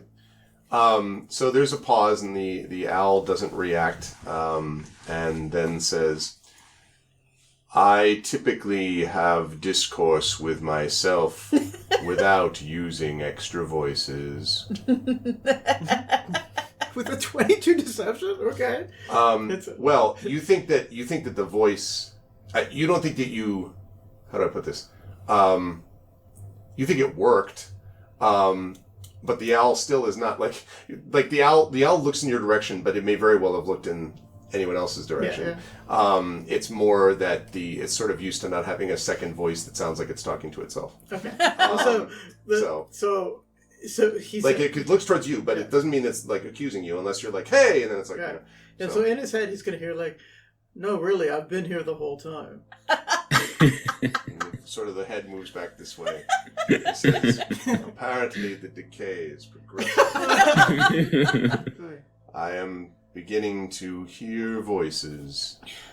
Yeah, so trust the druid, he hears in his head. Troubling. The first sign of decay is when one tells me to trust the voices in my head. And I had no voices before. Since your arrival, things have clearly accelerated. I say, oh, you poor man, you're hearing voices? That sounds really dangerous. Teach, can you help him with the voices? That might be beyond my scope, but, I wink really hard at Master Hanu. okay. Let's think about, leaving soon, maybe. Thanks for your help, Alan. I cast Thunderclap, goddammit. Yeah, I was like, in the other world, I'm like, ah! So, okay. Mog, I'm going to come to you doing the sort of search thing in a moment. Wilhelm. No, I was coming to you next. Wilhelm, I was going to ask you what you were doing, and then I was going to come to Mog. That's what it was. As of now, just observing. Okay. Mog, when you come to the other side of this clearing, so you come down here, and sorry, Zach, I should have been doing this all along. When it comes down there, right? Which is where the mirror was. I could probably zoom that out a bit, actually. Okay. When you come to that spot, you don't see a mirror or a shimmering, but you do see something very odd. It is a gnarled and dead tree, but it looks like a tree that is not native to anything else here. It looks like where there's a lot of like, gonna nerd out on trees, deciduous, like type of trees here. This looks as if it is a gnarled, almost a blackthorn-like trunk, almost like a tangle, really. There are thorns on it, and it looks sort of black and troubling and vaguely disquieting, even just looking at it. And it kind of grows up a little bit, maybe about 6-7 feet in height, about the height of what the mirror would be. But it's definitely not a mirror. It looks like it might be living, but it's definitely this tangle of vines. Are there like knots or how there might be a split in a tree, things like that? There are spaces in between several places where the vines have kind of twisted together, or where the trunks like big enough for somebody to fit through. Not right now. Okay. No. And my other question is, of all the trees we've seen in that last world and this one, are any of them like the tree? There was a tree in the Forbidden Library. Am I remembering that correctly? That's right. This is nothing like that, though. This was like... But any of these other trees, are there anything like... anything of what I've seen? Like, we had a lot of magical items in Vernon Richard's tower. Like, magical paper, right? Mm-hmm. Like, and do we know anything about how magical items are made? Are they made with specialty exotic imports Sure, from other sometimes. realms? Sometimes, sure. So like would a wand or a wizard's staff sometimes be made of things like would we know why potentially people would be taking these items? So the answer to this would be, yes, it can be made that way. A lot of the things that were made from sort of items from this world, you know that when things are made, and actually Wilhelm would certainly know, but you know that when items are made from other planes, it's usually not good. You do that because you don't think there's enough power in this world to generate the power that you need. There's incredible power to be found in the friction between planes. But when you bring something from another plane, you have taken something from it and pulled it into some place where it's not supposed to be, and put it There's a cat. like a cat, for example. Cat's feeling up my thigh. my cat Sherbert. Hello, Sherbert. That friction is dangerous, very powerful, but dangerous, and almost never is something from that world given freely, right, to somebody else. It's never like, I just have some of this sitting around. Like, if you take it out of the place, you have taken something from the world and diminished the essence of it. So when those little 3 entities gave us that ball of blue light, that's a huge thing. It is, and they did give it to you freely. And we know it's a huge thing, so it's like super precious. Okay, that's good to know, just like what our level of learning is, from Hearthglow. Yeah. So I will have made my rounds. I'll come back and report to everybody about the blackthorn tree. Okay. I'm going to turn to Willem and basically say, a thought just occurred to me. I wonder if the blue light will make the paper readable. The paper that we took from... The magic paper in my backpack. Yeah. Oh, yeah. Let's try it. That's the one if you step far away you can't see it, yes. Right. That's right. Well, there were 2, right? There was the far away, and then there was the... oh, yes. There was I forgot about the other one. Yeah. Yeah, that's right. That's right. We'll try it with both. The light doesn't seem to illuminate them one way or the other. It doesn't, create any language. We'll give him to Thaddeus. Do you Good think idea. he'll let me call him Thad? Does this positive light have any 100%. effect on the decaying trees and things around here? Where are you moving it? Like what? Like if I notice Mog investigating, I want to move it towards the gnarled tree. okay. When you hate to be pedantic, how close? Like touching it, I or will get as close as I can without touching okay. and see if there's any effect. There is the feeling of, and I've used this expression before, I think, 2 magnets of opposite poles that you're trying to push together, right? I don't know if you've ever tried to do that, but it's, or no, I'm sorry, same pole, right? Opposite Yeah. pole Same pole, tracks. yeah, positive Same pole. to positive, The right. same pole where it's like, it doesn't, it's like you could probably force it if you wanted, but it definitely is pushing. There's a energy friction there. Yeah. Is it the same thing with every other tree here? Yes. I'm going to turn to the owl. Oh, I don't want to bring it near the owl, but I was thinking about that. Has this place always existed? Of your knowledge? No place has always existed. Yes. Professor it seems Owl. this is something that was given to us from the other side. It seems it is in direct opposition to this side. And it That- kind of lifts its head and looks. That place was brimming with life, and this one seems to be doing the opposite. Oh, brimming. I mean, the trees were alive, but all the people were dead except the 3 little ones. That's true. There is life here still. That's the problem.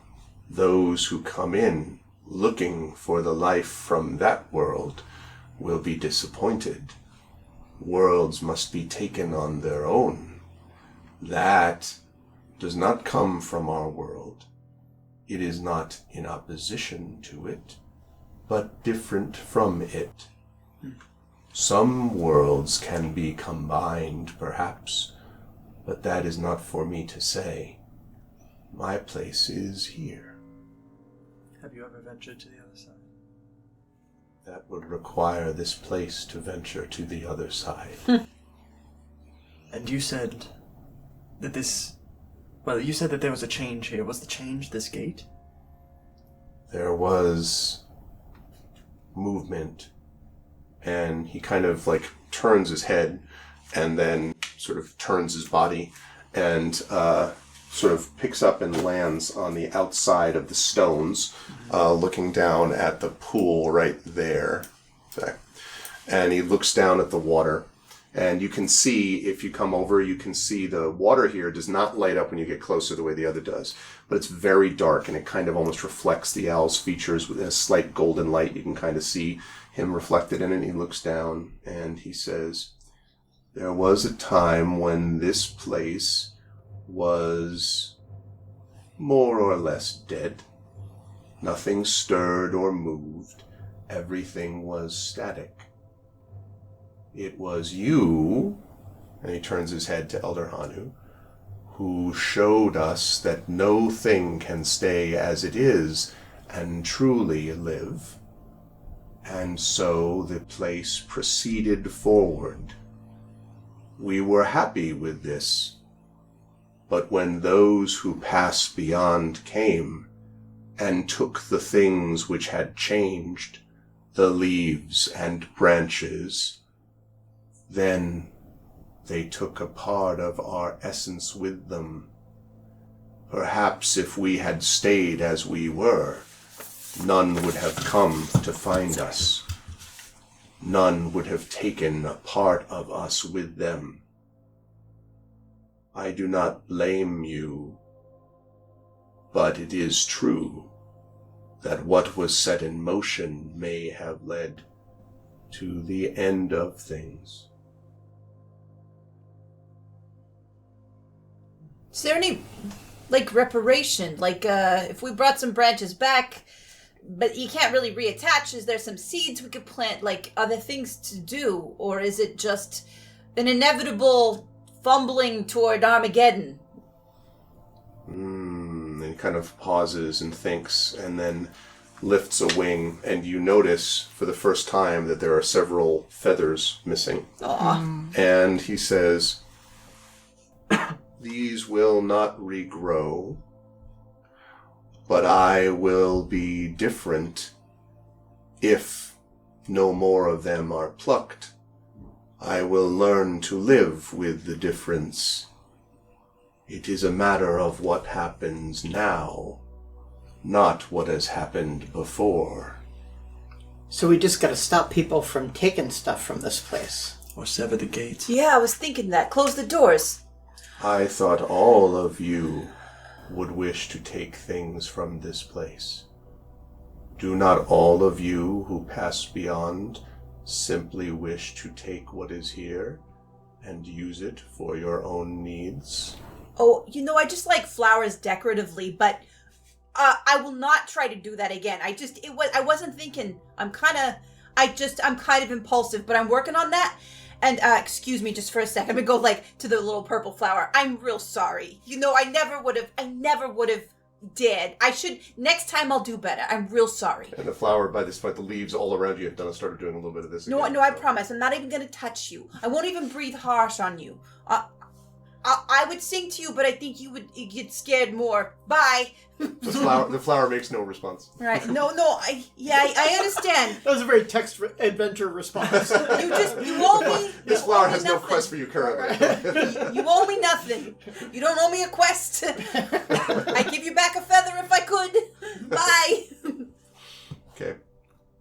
No, okay. I mean, all we want to do is be nice to this place and stop bad people from doing things. We're chasing someone, but we're just passing through. We don't want to harm this place. Why are you chasing them? In your wisdom, do you know what a Magiraleth is? And sort of that word has no meaning for me. It's a very powerful, very damaging, potent piece of magic that somebody used to try to destroy a great part of our world.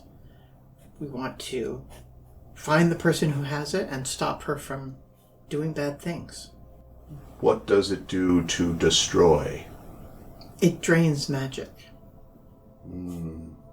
That sounds like those who pass beyond. They take and drain and leave nothing behind. Was this sort of like a green witch, haggish looking lady that you've seen pass through? Is she one of the walkers?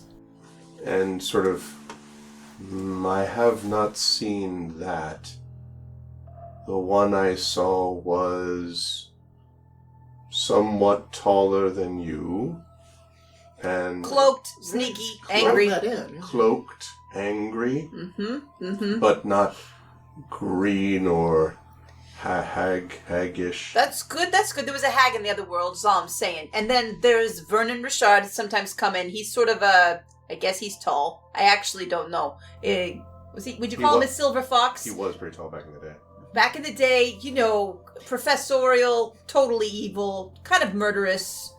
It has been a while, but there was one who would pass back and forth at times, yes.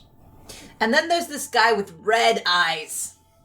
What they called the Walker in the other world. Really deep voice, very scary, likes to eat kids. Or maybe do something else sacrificial to them.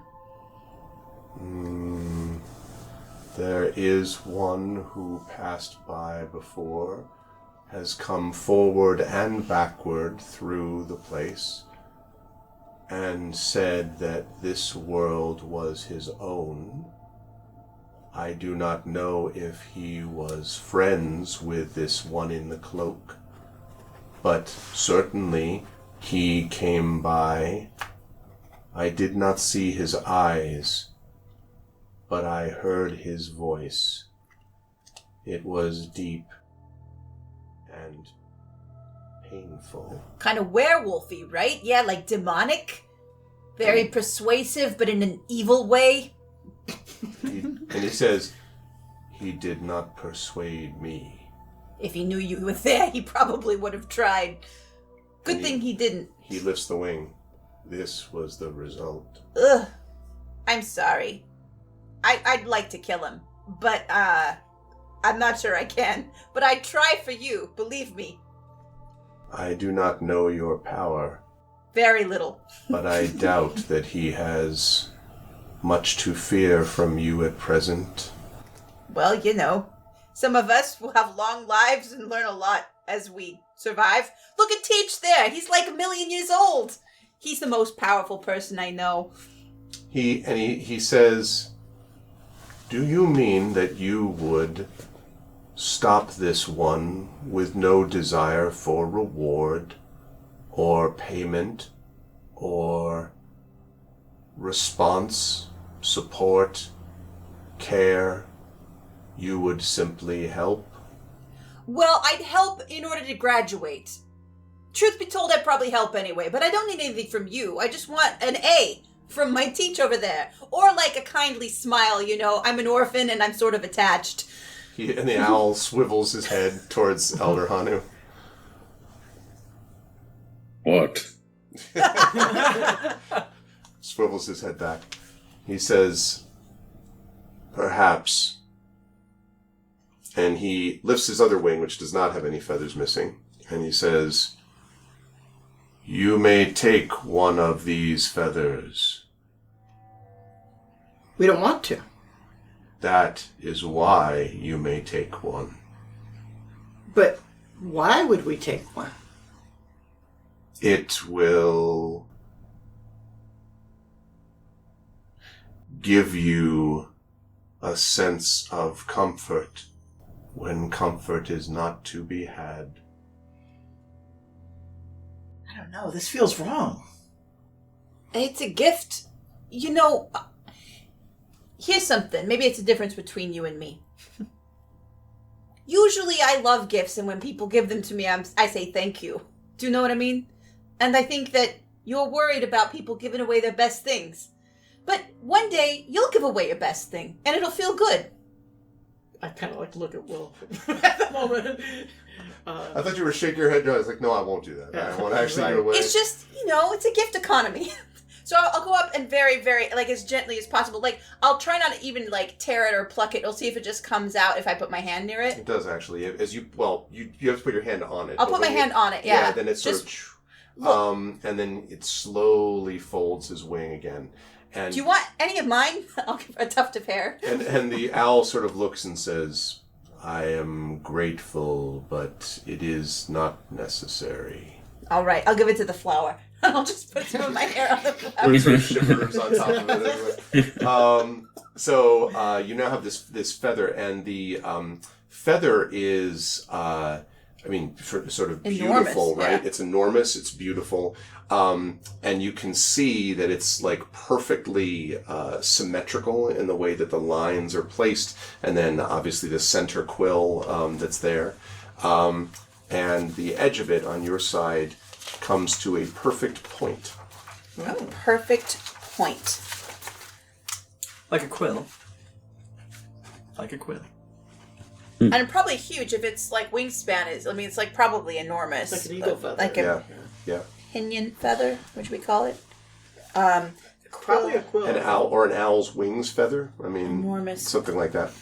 One owl wing feather. And it says, "Do you intend to stay? It is beautiful here, though it is fading." It's so beautiful, but we have to find these evildoers. "They may destroy you, too." We know. And sort of goes impassively and turns back. "Do you," looks at you, Wilhelm, "do you know what might happen?" Change. And sort of kind of acknowledges that, and then, "You, Elder, wished for change.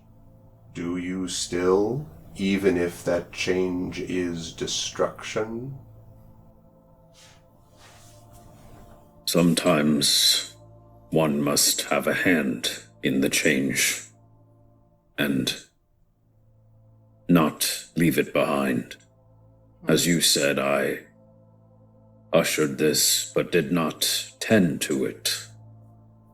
And now I will come to reap what I sowed. And the owl does not respond either way, turns back and says to you, Mog, "You realize that this may change everything, including your life itself?" Yeah, but that's the business I'm going into.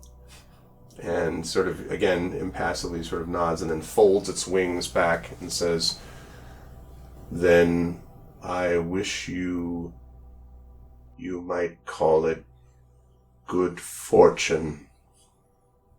If there is something my world can teach you of change, bring that with you."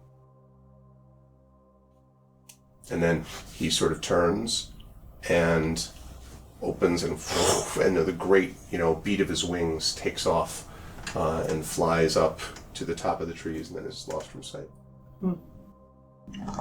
Should we attempt to sever the portal? Well, let's see if we can even get through it first. You said there was some magnet reaction. Well, let me just dip a pinky into the black water. When you do that, when you dip the pinky into the black water, this light down on the orb glows again, but this time instead of being the moon on the left side here, it's the spiral in the middle, which brightens and widens. So it looks like it's wide enough for someone to pass through. But coming through this is a white light. So not the blue light that we just came through. No, but it's also not the same thing. You came through the moon, right? Right. This is that little spiral. Oh, so it's the light shape. The question is, do we try to... The tree repelled us. Do we want to go through this gate? I think it will work. I think we do for now, and I think we sever the portal on the way back. Yes. Like, we've got to come back at some point. If there is a way back, it might be a one-way track. Right. Maybe, but these people walk through. Hey, and remember, those other creatures mentioned snow. I wonder if that's the white light. And then I'll start making my way over. Okay. All right. So, and the same question I had before. Are you passing through and then everyone else right afterwards? Are you all like, okay, on 3, 1, 2, 3, you know? Link kind of with thing? me. I think we all go as close as a unit as we can. Okay, so all sort of linked. Elder, Yeah. same? Yep. And Wilhelm, same? And Okay. I'll have Mr. Round Clown be in front of us. And Mr. Roundclown in front. Okay. Mr. Roundclown can go, but he's going to have to go, like, with you first. Like, next to you, for reasons I can't get into. Like, but basically, it needs to be a fully living creature. I'll that's go going first. through. I was He headed can that still way. come, but not as the first I'll one. hold Mr. Round Clown's like little fan hand and That's go fine. in first. You can do that. And you're linked on the other end, and yeah, holding Wilhelm's hand, perhaps. Teach. Teach. Okay. When you pass through, you get the same unusual experience of feeling like I'm in my body. Also, I'm looking at my body, right? As you pass through. And the first thing you notice when you pass through is cold. Where you are is very cold. And also, you have to kind of shield your eyes a little bit because of the blinding whiteness of where you are. Ooh. So, I will move that over for you. Everyone close your eyes. Don't look at the screen. Yeah.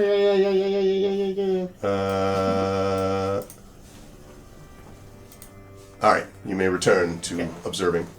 Okay, so you come out from here, which is again the sort of top spot here, this orb, and it is very cold. And you can feel the chill of it. And you also, when you first come out, I guess, so you were in front with Mr. Roundclown. Probably, Mog, your feet slip slightly even on the stairs. There's a thin sheet of ice that's basically covering each step. And what you see in front of you is a snow-covered landscape. In fact, there are snowflakes drifting down. And you can see on each of the elements around the outside of this circle, you can see that there is snow that is drifting down and is piled up a little bit on the stones and on the bushes. There are none of those flowers that you saw before, all gone. And in fact, you don't see really much living stuff here at all. There are a couple of bushes that do have some snow on them from what you can tell. There is again a pool which looks like it might be frozen here, down here. You can't tell what's over where the mirror portal whatever is over there. But yeah, otherwise, there are a couple on the outskirts, maybe possibly some trees that look mostly dead on the very edge of your vision on either side of this grove. But everything feels wintry and icy and snow-covered. And you can see your breath in the air. So the last place was autumnal, but like metaphorically autumnal, which like equals like autumn equals decaying but not dead. But like an earthly autumnal is like cyclical, right? So is this winter like a winter that feels like dead world winter, like nuclear winter, or does it feel like a world that is possibly could wake up again? I completely understand what you're asking. I'm not sure you're in a position to know that. Okay, but like a tree, you know, I guess it's like a tree. There are definitely, yeah, I will say there are definitely things that, the thing that I can't answer is, there are definitely living things, and they couldn't be that recently, like, they couldn't have been dead for 1,000 years or there wouldn't be any trees here. Right. So, like, there are branches of things and little bushes and stuff like that, which indicates that there was life in relatively recent proximity to this. Whether that means that it's just seasonal, or whether it was, but it's not going to be anymore. Are there scarred trees? Like, are there wounds, like visible wounds in the landscape? Why don't you go to some of them and do a nature check for me? I will. Nature check or investigation? No, this would be nature. I've got a great nature, actually. Naturally. I'll just do green. It doesn't roll well, but it's so pretty. I'll use guidance. Guidance. 8 plus 5 is 13. And guidance is a d4? Yeah. Plus 3? That's the top one, right? Yeah. 16. 16. There are what look like scarred, yes, there are scars on these trees. They also look like branches have been snapped off, or, and you can see there are also spots, in fact, several places on the tree trunks, where you can see bark seems to have been carved out and pulled off of the tree. But because of the cold, you see what just looks like frozen. Like they're all frozen in ice. In fact, everything here is covered in ice of some level or another. And that's why it's hard. The snow itself even has a kind of covering of ice over it. As you trudge along, you break through the ice as you're moving, but still.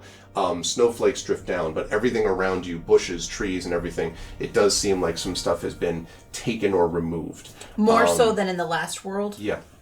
Okay.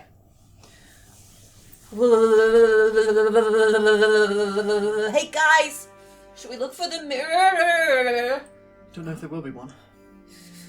Well, crunch, crunch, crunch. I'm just gonna go have a quick look. Do you want to talk in Celestial to see if any of those glowy guys are here? Yes. Okay, I'm then I'll yell just... out in Celestial. Okay. And I'm going to assist, if I can, by playing the Tauntaun and using my Fae. Now it is the Tauntaun with the thing. You Exactly. protect yourself from the cold. Yeah, we need a Tauntaun. We need a Tauntaun. What are you yelling in Celestial?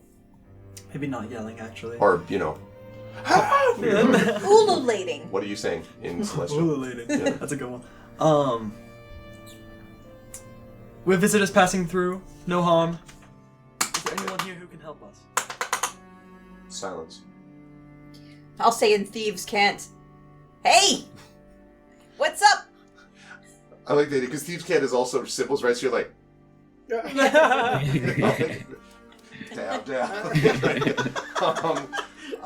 Your getaway sticks is so awesome. Yeah. Like Thieves Can't is like slang. I have to learn more like London mudlark No slang. response, sadly, to either Thieves' Cant or to your drum or to your Celestial. When looking at the bark and trees, are there like noticeable differences in the nature of them within all these different seasons? Compared, yeah, I was gonna say compared to what? Like what you mean? Compared previous? to the sticks from fall on the trees, or the branches in spring on the trees. Yes. The spring, there were not a lot of noticeable damage. Yeah. Fall, there was definitely damage in the way we described. And then there's damage here. And there's but more damage here and more widespread. Yeah. Full branches have been torn off. And in fact, as you look at it, it becomes clear to you that there are several places where bark has been, as you know, if you take bark all the way around the tree, it's a good way to kill a tree. That's the way that it actually gets stuck to the top. It looks like that's largely been done. There are several areas inside where you think there might be almost an area that would be leading to rot, were it not so cold that there's nothing that's visible here. That Are there areas where the trees were just cleared, like hacked down? There are definitely places where trees have been hacked at. You don't know if they're hacked down entirely, but there are places where they've been substantially cut into. Yeah. So I'm gonna just crunch my way over to the mirror. Okay. When you go over to the mirror, what you see there actually is a sort of strange sight, Mog. I guess not strange for this world necessarily. You see several large mounds of snow, but they appear to be like large mound, slightly less large mound, less mound, like this, that you see. Like snowman pile? Yeah. Like Mr. Round Clown style? Like Mr. Round Clown, but, well... Like a large, middle-sized, small. Yes. Okay. No eyes or anything, but you can see it. It's fairly sizable, actually. Is it as ominous as the blackthorn tree? I'm sorry, Carl. I was just going to have Mr. Round Clown go up to it and go, Daddy? I use ventriloquism on him. Okay. I'm not. Does it? As I approach, does it start having that magnet feel? Depends. Yes. Well. So important. What are you? Right. What are you presenting to it? Like, or are you just walking up? And No! I've put the feather. I've put the feather Mr. away. Round Clown kind of got pretty close to it. Mr. Round Clown did. The feather No is... reaction, really. I don't know if you're touching it, but if you're just staying close to Yeah, it, just no. he's close for now. So. No reaction. The feather I've put away, like between the pages of my stolen magical paper in my backpack to preserve it. Okay. I'll approach it with the glowing orb. Okay. When you bring it close to... Okay. When you bring it close to this thing, you can see the kind of luminescent blue light kind of glows off of the white of the snow. And it does not burn it in any way. but as you're moving it, you see strange shadows playing off of the 3 mounds of snow. It doesn't repel in exactly the same way, although I don't know if you're going to try to push it into the thing, but like even as you move it right up close, the shadows move strangely. Like instead of it's sort of kind of getting closer and closer, as you move something close, the shadow gets kind of smaller and smaller. Yeah. Instead, the shadow from it seems to part around it. So as you get closer, the spherical shadow like goes like this around the snow, even though you're holding it, and as you pull it back, the shadow reforms into a circle on the snow. Does the shadow have a shape other than what we would expect? No, it looks like the sphere. Well, when it splits, it does, I Yeah. suppose. But like before that, no, it looks like a sphere. I don't know what to make of this. Hey, Elder Hanu, are you cold? I'm fine. Cause in my backpack I got a disguise kit that I think has a cloak if you need an extra cloak or anything. The shell is insulated. Okay. Just let me know if that changes, okay? Also, there's a big thing with some circles and some snow and stuff. There's some weird light stuff going on. Yes, I can see. The elders walked forward from behind the group, and are there multiple of these mound No, things? one of them. Just Very one, good size. like taller than all of us? Yes.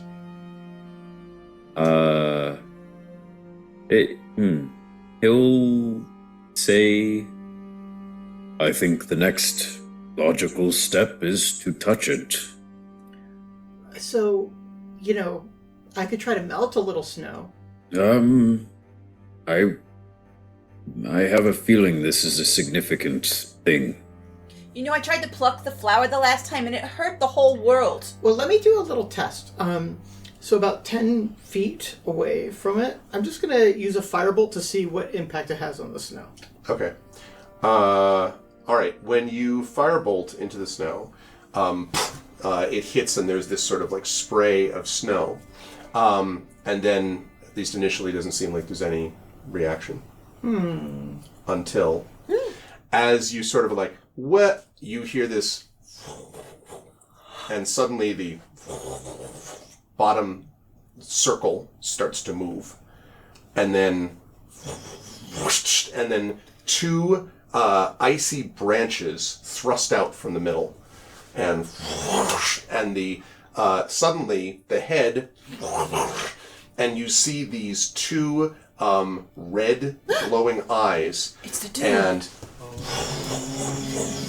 stands up. Now, apparently it wasn't all standing all the way up, because by the time it stand all the way up, it's about 8 feet tall. Whoa. And it sort of looks down upon all of you,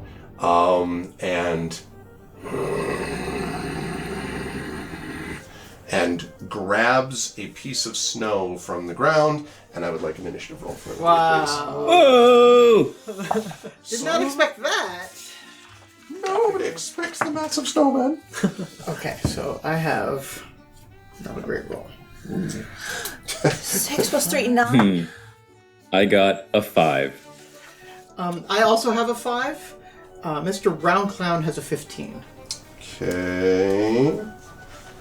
Let's see. Right, okay. Ali's got a 5, which is what you had last time. Is it really? That's what happens. Elder Hana, you had what? A 5 also. Oh, you Yeah. also had a 5? Ali, what's your dex? Plus 2 is 14. Elder, what's your dex? -1. Okay, so, right. Ali, we going first. Mog. 9. Okay. See, some people are shocked by this snow beast creature. 18. 18, except for Wilhelm. I've seen this all the time. Okay. You were right up in its grill with your Yeah. blue light. Is Mr. Roundclimb go with a separate initiative, remind me? Or do we have him going right after you? I don't remember. I rolled it separately this time. I don't know. Okay, I think we may have done it separately, because it looks like it was separate here, but I want to make sure. Okay, yeah. What was his separate? It was 15. Okay. Well, he was ready. Yeah. He was ready. Well, he was also right up in his grill. Yeah, that's true. I suppose he was not, going to be thrown off by it. Right. Okay, first to act is going to be Wilhelm. This thing is standing above you, and it is holding with one of its frozen branch hands a big thing of snow. Alright. The first thing I'm going to do is take the orb and sort of thrust it towards it and touch it. Ah, okay. Right. I would like you to make a basic melee attack. So you're not proficient in, light orb, but you're basically just... Now, actually, this is a question. Are you trying to touch it, or are you trying to, hit it? I guess is my question. Touch it. Okay, so that's fine. With the intention of pushing it inward. Okay. Go ahead and make that basic melee attack for me, please. So just that plus strength should be fine. Oh, that's bad. 11. Not gonna do it. What happens is, as you push it towards it, it's sort of... And now, I'm not gonna claim it's dexterous, okay? It's a massive snowman thing. But it is definitely a little more mobile than you might have expected / hoped. So it kind of steps back out of the way. It does look as if it's trying to avoid being touched by it, but you can't tell if that's because it's trying to avoid being touched by you, like a combatant, or whether it's the light, I'm melting. You don't get the impression there's any heat coming from this light. Okay. But, so take that for what you will. And then I'm going to... With my bonus action, that was an action. Okay. Yes, that was an action, yes. Okay. To touch it, yes. Bonus action, I'm going to say... Use this inspiration for fire. When the situation is dire, you will be inspired. And I will send inspiration over to you. Right on. Okay. He inspired you. And you, for those of you listening at home, is Allie. And that's a D6? Yes. D6, great. Okay. D6. Okay, Wilhelm, now, you are... do you want to move anywhere? You know what? We're doing largely theater of the mind here, but just for the sake of... I have some stuff here. Some Look at all your I was monsters. Gonna say, you have a... Oh, hey, That's look so at you. cool. Wow, that A water elemental, but in this case, it's perfect for... Yeah, it's pretty great. Can you Okay. see it, Zach? Sorry. Hold Yeah, it I up to can. his camera. Yeah. Yep, that's perfect. Yeah. Too bad we didn't go into combat last time. Here's an owl. Oh, man. Oh, it's so pretty. I don't The know owl if swoops in, and the owl says, I changed my mind. I'm going to kill all of you. Give me back my feather. You're right. Yeah. We must. Yeah, exactly. And then just leaves with the feather. Secretly that's all a we're boss. looking for. Yeah. All right. Let me see. Let me just try to get this for scale. We need something much smaller than that. No, I'm just kidding. That seems about right. Itty-bitty. Yeah, that sounds good. So let's see. So everyone choose basically. Sorry about that. Whatever miniature they want. Thank you for the mini support. Yep. I actually have miniatures behind there, but I didn't bring them. This one has a bow. I've got a bow. I've got a short bow, not a crossbow, but still. You can do round clown. Okay, yeah, so we'll do round con. There's like a I guess he lizard was here. kind of right there. Oh, look, there's a Daddy, lizard. so- That could be you. You're a little fairy dragon. Okay. This will I'll me. be this I don't- bow person. Will be me. I don't know where you want to put it. Well, so the one who was in front, you fire bolted. I don't know from what distance, but I would assume here or here. Yeah, You're okay. not right up on top of it. Take Like Wilhelm there. here. And then Wilhelm. This is Mr. Roundclown, theoretically. Okay. And then that's Wilhelm, you said? Yep. Yeah. Okay, so Wilhelm, I guess you also would have been back here, because I think most of you probably would be all on this side. I went to go talk to Elder Hanu to offer him a cloak I wherever did just Elder look is. to Yeah. try and throw that thing in him, though. Is this Yeah. So, like, is there? this He would Taraz be within He's Hanu? here. Yeah. Okay, okay. Oh, all right, so then he'd be like side by side with Yes. Roundclown. Is this Hanu? And that can be Hanu. Definitely, that's the way Hanu imagines himself, right? In the Yes. That's exactly how I used to be. In my youth. In my youth. Okay. Scared of getting hit, so I think I'm just gonna stay right there. Okay. Yeah, you could disengage 5 feet if you want without having to worry about that, but I'll do that. okay. So you're just like backing up? Yep. Doop. Okay. Great. Next up is Mr. Roundclown, I believe. Bring me Okay. a dream. So Mr. Roundclown is in melee, right? Yes, Um. definitely. Definitively. Right. And so, just because I haven't played a spellcaster in a little bit, if you use a spell within melee, is that an attack of opportunity they get on you, or what is it? If you're using... no. If you're using a spell that is a ranged spell, then it means you're not really able to use it if you're right up close to somebody. So you'd need to have him back up first. If he's doing something that's like, for example, Thunder Wave is designed to be used when you're right up on top of somebody. Right, But right. if you're doing Firebolt, then that's something which really can't be used when you're right next to somebody. Okay, yeah. So I should just say, Could he use Vicious Mockery at this? Oh, yeah. Yeah, okay. Yeah. So he's going to use... You don't know if it'll work, but I mean, you can... Yeah. He's going to try... He gets 2 Vicious Mockeries per long rest, so he'll try to use one of them. Okay. It's a DC 15 save, and it happens through ventriloquism, through the prestidigitation of Allie. And so she's going to say, "Hey, you jerk, you're really mean. I'm going to cut you on your wing." My weakness, It's my one weakness. Take 700 Oh my heart god. damage. And I'm gonna look Wing at damage. I'm gonna look at Wilhelm going, as if I made one of his great poems. Oh my She's a god. poet. She's a poet. It's okay. They All sent me right, a so let's see. So it looks at you and is like, "Roar!" You have a feeling you don't think that it doesn't seem to be psychically engaged with things. So immune to psychic damage. Yeah. So, okay. You have a feeling it's not really wouldn't understand mockery in the first place. Yeah. So we learned something. Yeah, unfortunately. But yes, you did learn something. Yeah. And you're staying right up on close. Oh yeah, he'll stay there. Okay. So that is going to bring us down to, unfortunately, the bad guy gets a chance to go next. And so he, looking at Round Clown, is, let's see, so we've got him right in melee. It's about 5 feet, about 5 feet back 10. That's you, so this is about, yeah. So he looks at you and he goes, and frost breath in a 15-foot cone, which I think is going to get 1, 2, 3. That's gonna get us. I think it will not get Mog. Yeah. Elder Hanu, it depends if you think... I trust you, Zach, to be honest about it. If you think Hanu would be right behind Wilhelm, so Round Clown is in direct melee contact. Wilhelm was right next to him, but then backed up 5 feet. Behind to the left is Allie. So the question is if behind to the right would be you. I think so. It's okay. So what I need is all of those folks that I mentioned, except for Mog, to make a dexterity saving throw for me, please. So this is Mr. Round Clown, and he did not do well. He just got a straight 4. Okay. Yeah. Allie did not make it either, I bet. It's a 7 total. Okay. All right, so Round Clown got what first? 5. Okay. All right. Wilhelm, how about you on that dex saving throw thing? That is going to be not very good. Oh, very good. Never mind. 21. Yeah, that is very good. Dang. Elder, what about you? 2. Right. Okay. So, Elder, Allie, Round Clown are all going to take 13 points of cold damage. Okay. Wow. Okay, so that means 14. That puts me at half my hit points. And yeah, Allie, you were at 13 out of 26. Round Clown is at 17 out of 30. And Wilhelm, you are going to take, instead of that, 7 points. So you're going to take 7 instead of 13.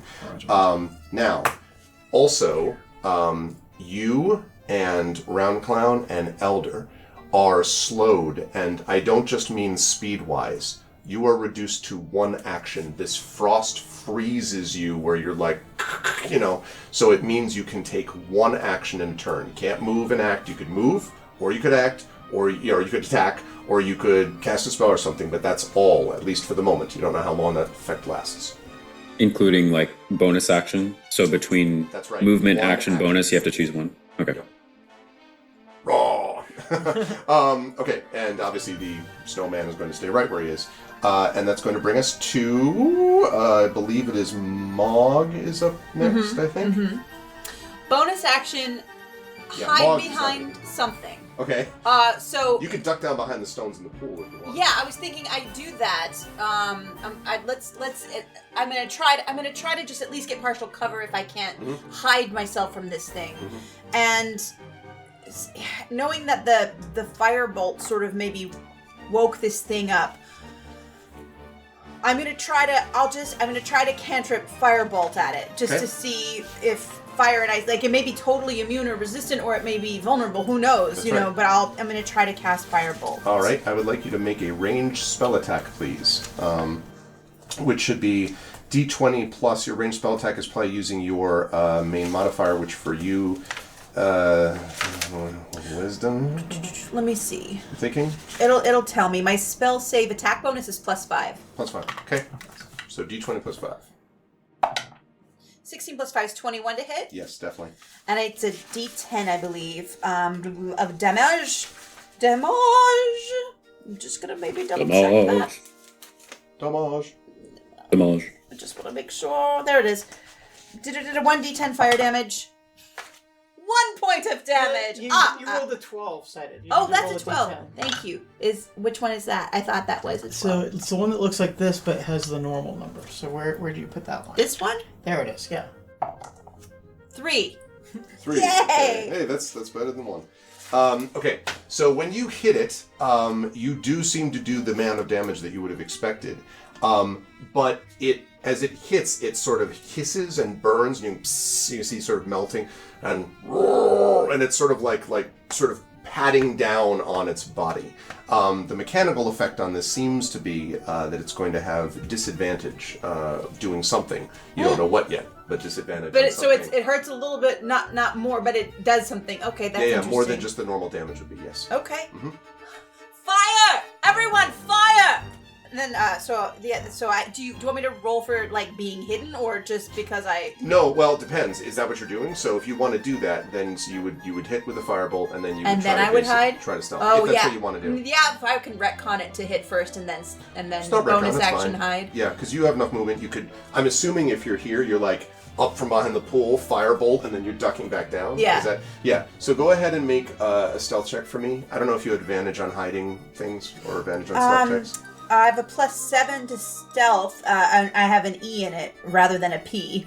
I don't know what that means. Expert? Expert. I'm an expert. Which would be double proficiency. Yeah. So that would be... I don't know if I don't think I have anything that says advantage on it, but I definitely have a higher... Okay, so it just means your proficiency, which is +2, would be +4 for this. So it's D20 plus Dex plus 4 is what it would come out to, I believe. Yeah, but it already says +7. Oh, yeah, whatever. So Yeah, it's all that's fine. a little bit 10 only.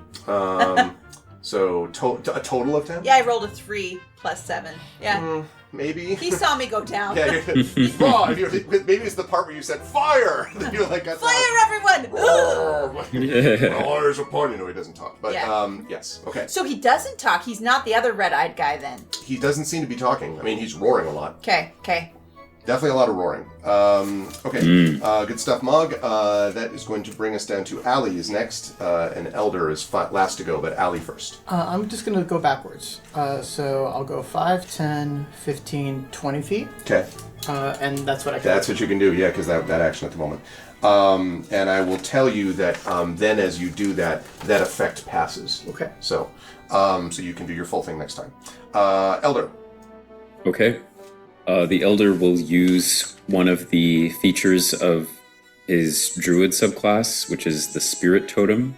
Called Destroy Snowman Totem. Yeah, and it's called Destroy Snowman. So as a bonus action and my only action this turn, I magically summon a spirit to a point I can see within 60 feet, and it lasts for 1 minute.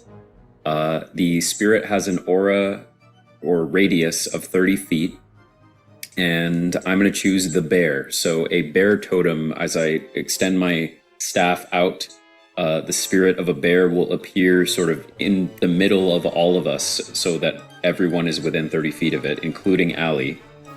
Is there a way... Well, it's 30 yeah. 30-foot radius. Yep. Yeah, okay.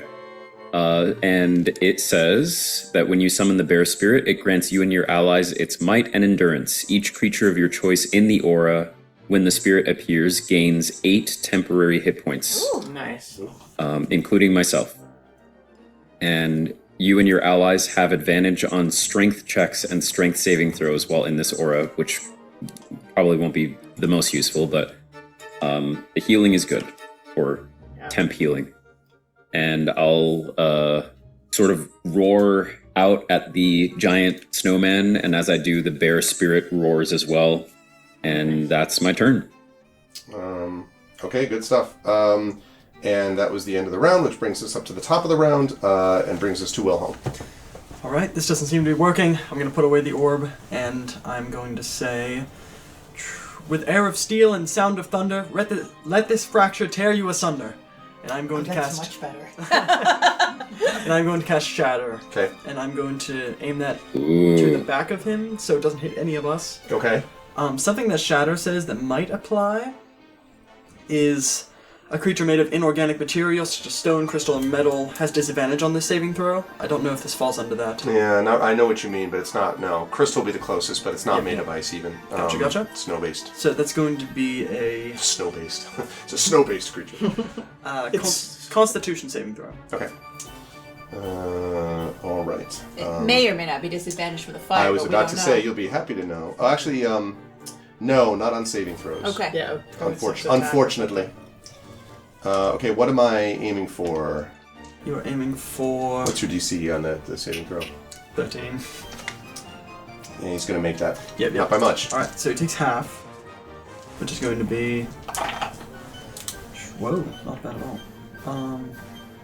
17 halved is 8 points Okay. of thunder damage.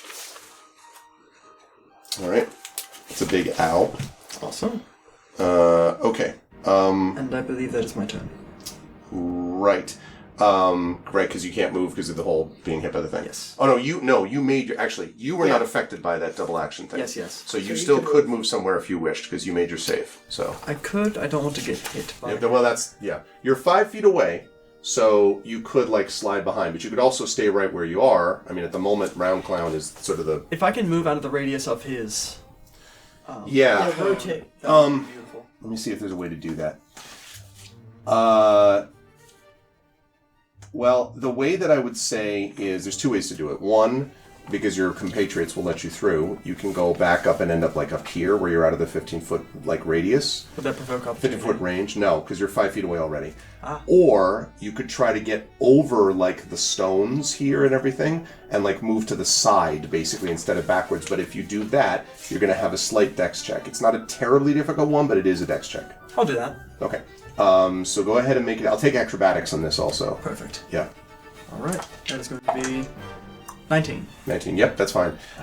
So you're able to get over, like, parkour over, basically, and you land here. So you're now out of... Now, if he's like... Right, if you rotate. Oh, that's one thing. But Right, the point that's is, not like, he's not... He can't stay there and hit everybody. Was that all of his movement, though, or could he move more than that? Getting over the stones is going to be most of his movement to get there. Sounds good. But that still moved him, like, 10 feet, basically, to the east, or whatever, to the right. Okay. Good stuff, Wilhelm. Next up is... who did I say? Mr. Mr. Round Clown. Mr. Round Clown is angry. Not clowning around. I mean, he feels nothing. But he is going to take out his fans, and he's going to go... Okay. Do like a double jugular attack here. That's probably not going to hit. It is 9, 6 is 15. 15 will hit, actually. Oh, right on. Mhm. Good job, Roundy Clowndy. It does... Hey, that's a good roll, too. 11 points of damage. Wow. Okay. Oh, I thought that was a 1, and you're like, it's a good roll. I was like, is it? You're like, 7. you're like, well, it's a good try. It was 7. The one Okay. looks like that. All right, and then are you moving? Round Clown is staying in Round Clown is staying there. the He's... same spot? Hold your eyes! Hold the line. Okay, let's see. Hold your line? Growlix. Okay, let's see. Wow, okay. I could have... disadvantage on attack rolls, which is a good thing, because first thing he had was a crit hit. But he did not get that because of disadvantage. However, I think still might hit Round Clown 16. Misses. Really? What's his Armor AC? class of 18. Oh yeah, misses. Okay, so he brings down a branch, like a frozen branch, and it misses. And angrily, with his other hand, he throws a thing of snow towards Mr. Round Clown. I need Mr. Round Clown to make a dexterity saving throw, please. Let's do it with the big And I guy. believe... Oh, Round Clown did the one attack, which means that effect now passes. So he's no longer affected by the cold thing. Right. Yeah. Right now. Oh, wow. So does Round Clown, what does this look like? Is he just like, Stella? No, so what he does Starts is singing. he uses his 2 hand fans to go really Yeah. fast, and the ball just like flies this way. Hits Wilhelm in the face. Okay, but Round Cloud's safe. And that's what matters, chat. No, everyone who's That's watching. what matters, chat. That's what matters, chat. That's me doing my Twitch thing. By the way, that was a natural 20. That was a natural everyone. 20. Yeah, I figured. It was impressive. Okay. Yeah. All right. Good stuff. That brings us down to Bad guy. let's see. Or that No, would've been that was a bad He guy. just that was, went. That was the bad guy. So next up is Mock. Okay, well, I'm gonna pop back up, and I'm gonna hit it with another firebolt. Okay. Because it's a cantrip, because it's like eternal, right? Yeah. Okay. It's 11. No. Ah! All right, and then I'll try to dash a little further away. And if he didn't move yet, right? No. He's dealing with a All right, I'll duck back down and attempt to Cirque du stealth. Soleil driven fan robot. Yeah. Okay. All right. That sounds good. So you are going to try to hide again? Yeah. Let's do it. In a slightly different. No, 2. 2 plus 7 is 9. Raw! His eyes are still upon you, apparently. Yeah. I gotta find a better hiding place. The thing, by the way, that's troubling about this too, and there's many things troubling about it, but one of them is that it has no mouth, but it must scream. So it keeps when it does this roar, you don't know where the roar is coming from, but just the eyes that fiercely sort of stare at you. Its eyes are roaring. Eyes are roaring eyes. Right. Okay. That is going to bring us down to Allie and then Elder after that. Excellent. So Allie is really angry about being cold, and is just sort of like, "Okay, buddy, now you've really asked for it." And a second head pops out from beneath her muumuu. Okay. And she says, "Let's do it." Blah! And she's going to spit a chaos bolt. Okay. Ooh. And I'm also going to use the inspiration. Hallie, is that your MIDI? I don't know which MIDI yet until I know which color the chaos bolt is. Okay. So that's It's great. That's cool. And something this else is- cool. Yeah, what was you gonna say? So- Something else cool you can do with inspiration. There's like this new thing. Oh. If you cast a spell that deals damage, you can roll that die and add it to that damage Oh. as well. Are you using this from 2024 PHB? I think. It sounds like There- it. I've never- We gotta wait on that. When we do, I Oh promise. no, when this we is do, from 2023.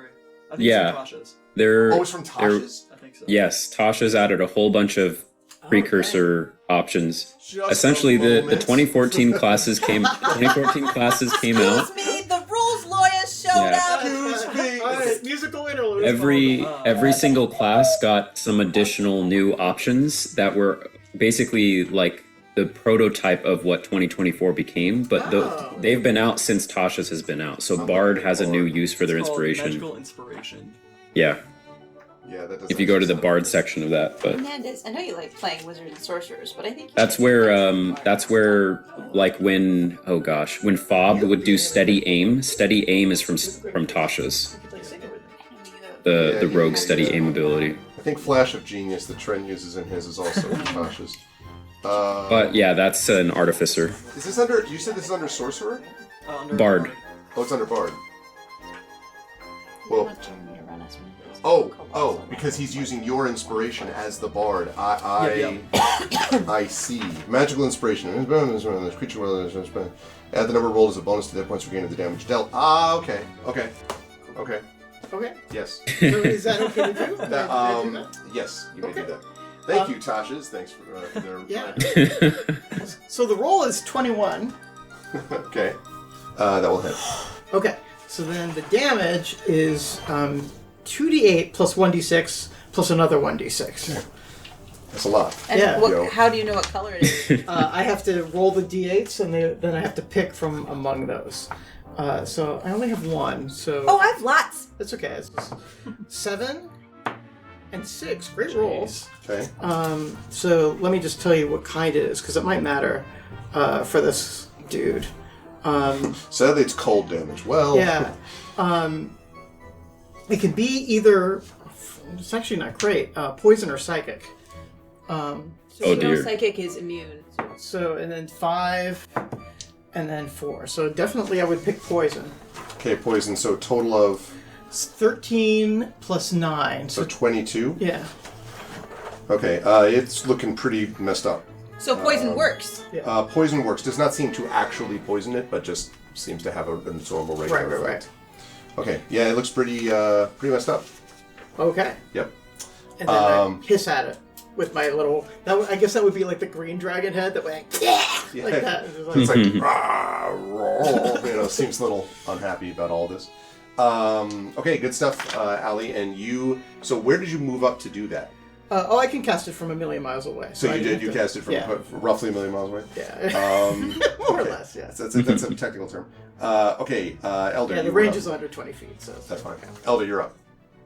I will hold my quarterstaff, rush forward, and cast Shillelagh, and do the thing I do. Shillelagh. I'm Power worried about Yep. Teach. I know. Okay. I know. Hopefully our bard will get him up if he goes down. But also he has all those hit points from the bear. Mm.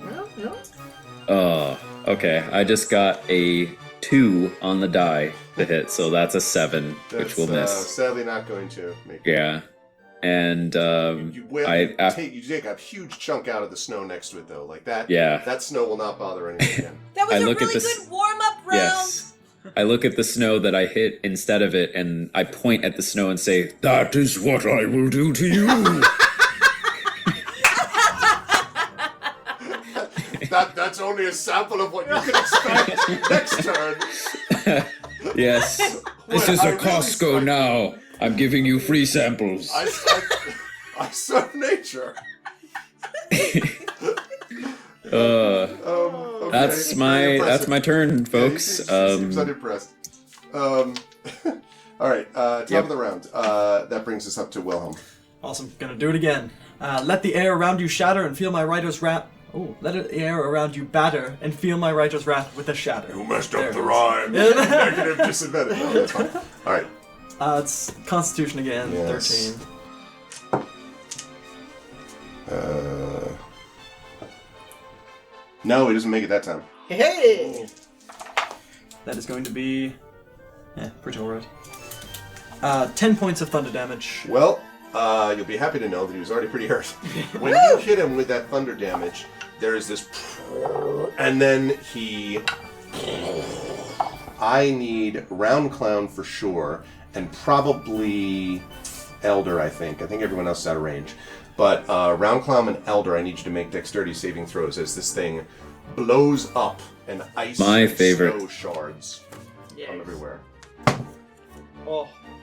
Wow! Again, the second Round Clown. Round Clown with 2 crit hits this whole combat. Or crit save anyway. Crit save. Yeah. Maybe that Parkour's back that into should the count water. for Elder Hall. Yeah, right. You should pass it over to him. Elder, what'd you get? 4. Yeah, that not so much. Not so much. Okay. Ooh. Jeez. I have temp HP. I'll be fine. That's good. You take 14 points of piercing Yep, damage. that would have dropped me if That I didn't would have temp dropped HP. I think your 8 temp is gone, so you're down to 6. I have myself as down at 8. Oh, down to 8. No, that's right. Yeah. Yeah. Okay. And then Brown Clown takes no damage? And the Brown Clown, no, he'll take half. Okay. So instead of, what did I say? You said 14, so 7. 7. So he's down to 10. Okay. That's what I have.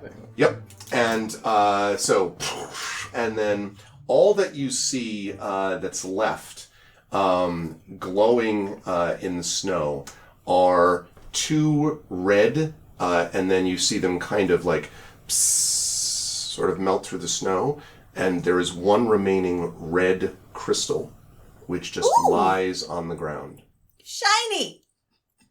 Does it look at all like the crystals that we've encountered in the tower, the different kinds of crystals we found? I would say But- not. Okay. These look shaped. Right, yeah. Like honed. Yeah. As if they've been cut and shaped like jewelry. Do they look like they were made to animate something? Maybe at some time they might have been. Could be. But I mean, there are a lot of crystals that look like this, but there's definitely a faint reddish glow still within it. And as I say, the 2 sort of melted into one. So it's like 1 gem. So I'm going to have Mr. Round Clown use his fan hands to scoop them up. Okay. He's got them in his hand. You can do that. Okay. It's one now. One He's got now. one. Oh, it Like, melted. into Okay. one thing. Right. So yes. And yes, you can do that. Scoops it up, and I'll have him bring it over to me, and Okay. I'll just like stick it in a backpack. Okay. As it's moving through space, do we notice snow accumulating on it in a suspicious manner? No, Okay. definitely not. And there's just like nothing left of it. It's just like a snow golem. It's there's that's right. There seems to be nothing left of it. That creature. That's right. Yeah, you should remove that thing. Yeah, exactly. Boom. None of it's left. Just the red crystal that you carried with you. And by the way, are you over by the pool when he brought it over to you? Yeah. When you brought it over to the pool begins to glow. Well, I guess I don't put it away then. Like once I notice that. Yeah. I'm gonna be like, and I'll just test a little bit like this. And it does like brighten as you bring it closer, dims. We could stick it in. Last time, it's frozen water, but the last time we touched the water, the new gate opened. Right. And there was no mirror or disturbance in that area. No, once where the there thing- was this thing that you just dealt with. Okay. Like when he's gone, there's nothing. Well, let's hold for a moment. I think we might need another little rest. Looking right at Elderhan, who, is I'll be fine. Would you hand me my shell? Yes. He's just like a stripped turtle. Yeah. Gosh.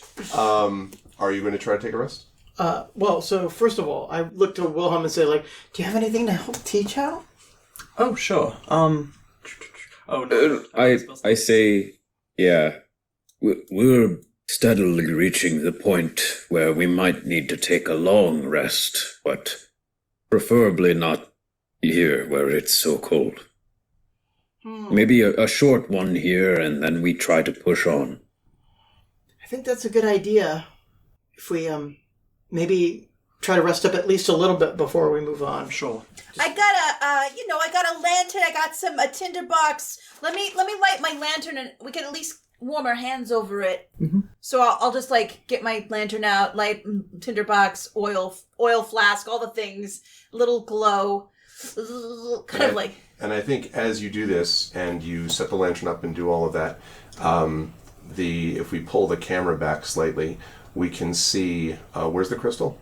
I just sort of have it out. We can see as you sort of have it, you're kind of preparing all of this, the red crystal glowing and then fading a bit and then glowing again.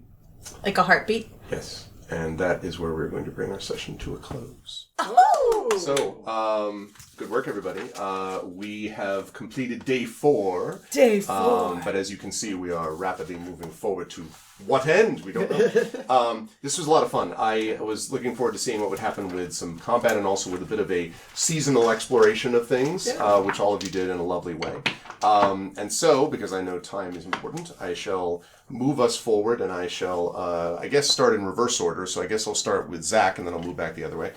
Zach, how'd you feel about things today with stuff? I really liked, by the way, the Elder did take it on the chin a couple times. Yeah. Apparently, Elder has been in these areas before and does not recall it, which I thought was interesting to see how you were going to react to that. How'd you feel about today, and anything you want to mention to anybody before we all speak again next month? Of course. No, this was great. I really enjoyed it. I really enjoyed the owl NPC. That was really enlightening. Very, very interesting character to interact with. And the owl versus the pixies versus the hag and everything we've encountered has been so different. So, yeah, it's been good and been cool to get some combat going too, which was fun. And almost dying again, but I'm still here. You know, it'll take more to take Elder Honu down. Exactly. I'm still standing. But yeah, and I will see all of you for the next episodes of this story. I'm looking forward to it and continuing the epic story that we have in the Forbidden Library. But yeah, until then, I'm Zach. You can find me on so many different Arvin Eleron things and elsewhere, including helping with the Dungeon Master's Guide and other things that you will see someday. But that's me. Good stuff. Thank you, Zach. Good stuff today. Moving right along, Adam, good stuff today as well.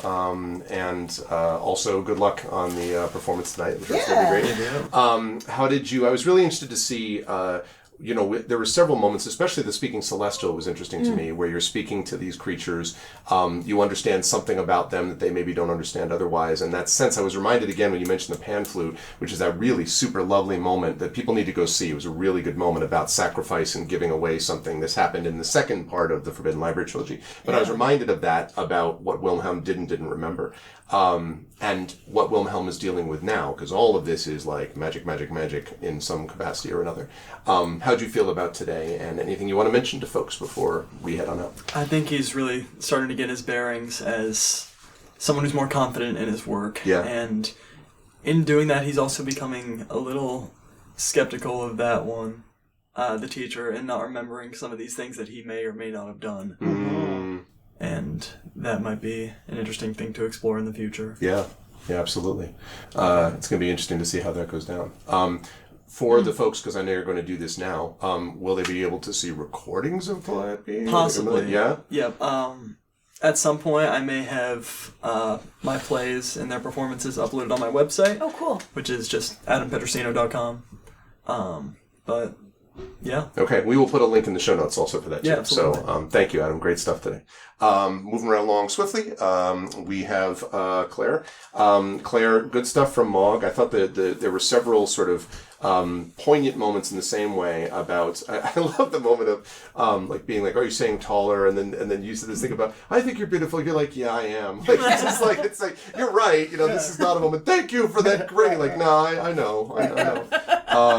But also the exploration, right? Being able to sort of come up and investigate what the world was like felt very Mog-like. At the same time that it gave you information you might not have known what to do with at times too. How did you feel about today? And anything you want to let people know about before next I time? really like, I like the combat coming at the end after just sort of like some delicious actual exploratory and role playing, and watching how people are interacting with this space and characters with other characters. This whole like where teacher comes from is really cool. I think my character has a different reaction than yours. Is like, it doesn't make me trust him less. It's more like, it's this interesting feeling of like, Hearthglow has given me everything, but I haven't learned to question the authority that has given me the structure I've needed in my life. And so I would want to bring everybody to Hearthglow, whether or not it might be to their detriment, but, yeah, like, I feel like she's so interested in the world, but she's careless and impulsive, and maybe what she's learning is, not just to boldly go, be bold, like the fairy tale, be bold, but not too bold. Like, don't go plucking flowers that might be scared of you and also can pluck back, Like, that sort of thing, that there's things not to do, or like how to be a little more respectful in spaces.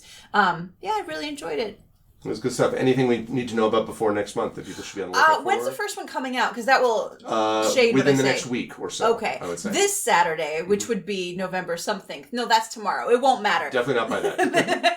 Well, we're going to be at PAX in December. Okay. And so if anybody is a gamer in meat space and is in Philadelphia, come play Negocios Infernalis with us. It's the TTRPG that Carlos and I designed. Awesome. Yes. Highly recommend.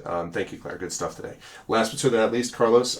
Great stuff as always from Allie. Some very good moments, I thought, too, about there's a kind of poignancy about the way that Allie conducts her stuff at the same time that she's still got the impulsive, now I'm really angry, so there's some of that going on. But there's also some awareness of things. I like that little moment of you allowing the pixies, for example, to, feel your scales and all that stuff.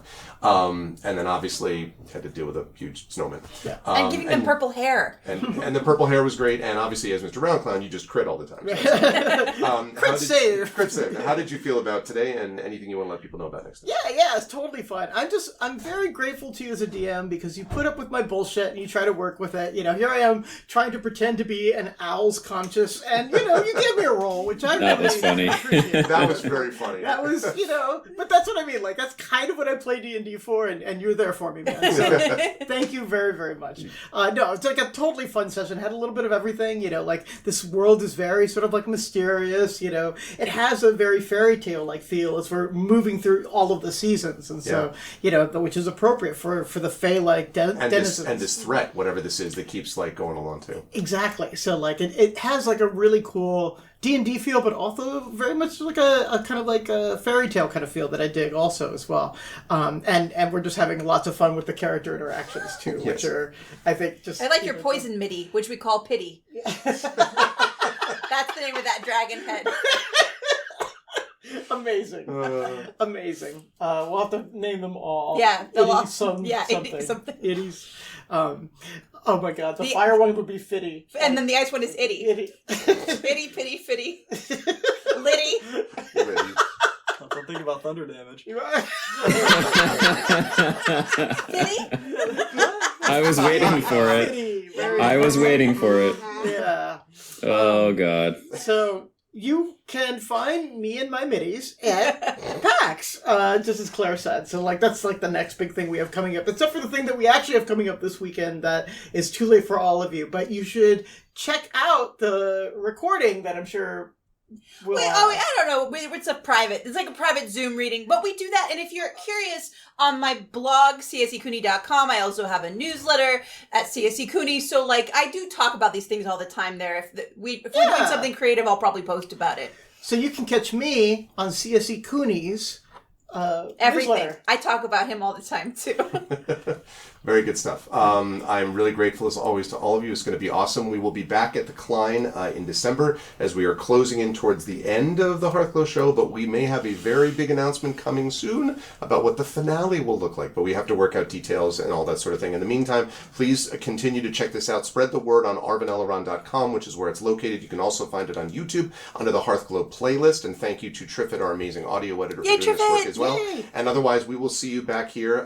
3 episodes will be cut from this, and then we'll see you back here for the next long recording, followed by those audio cuts as we close at the end of the year. So thank you, and thank all of you. Thank you, Thank you, Zach. Zach. Thank you. And, Thank you, Zach. we will see you Adam. all soon. Carlos. Oh.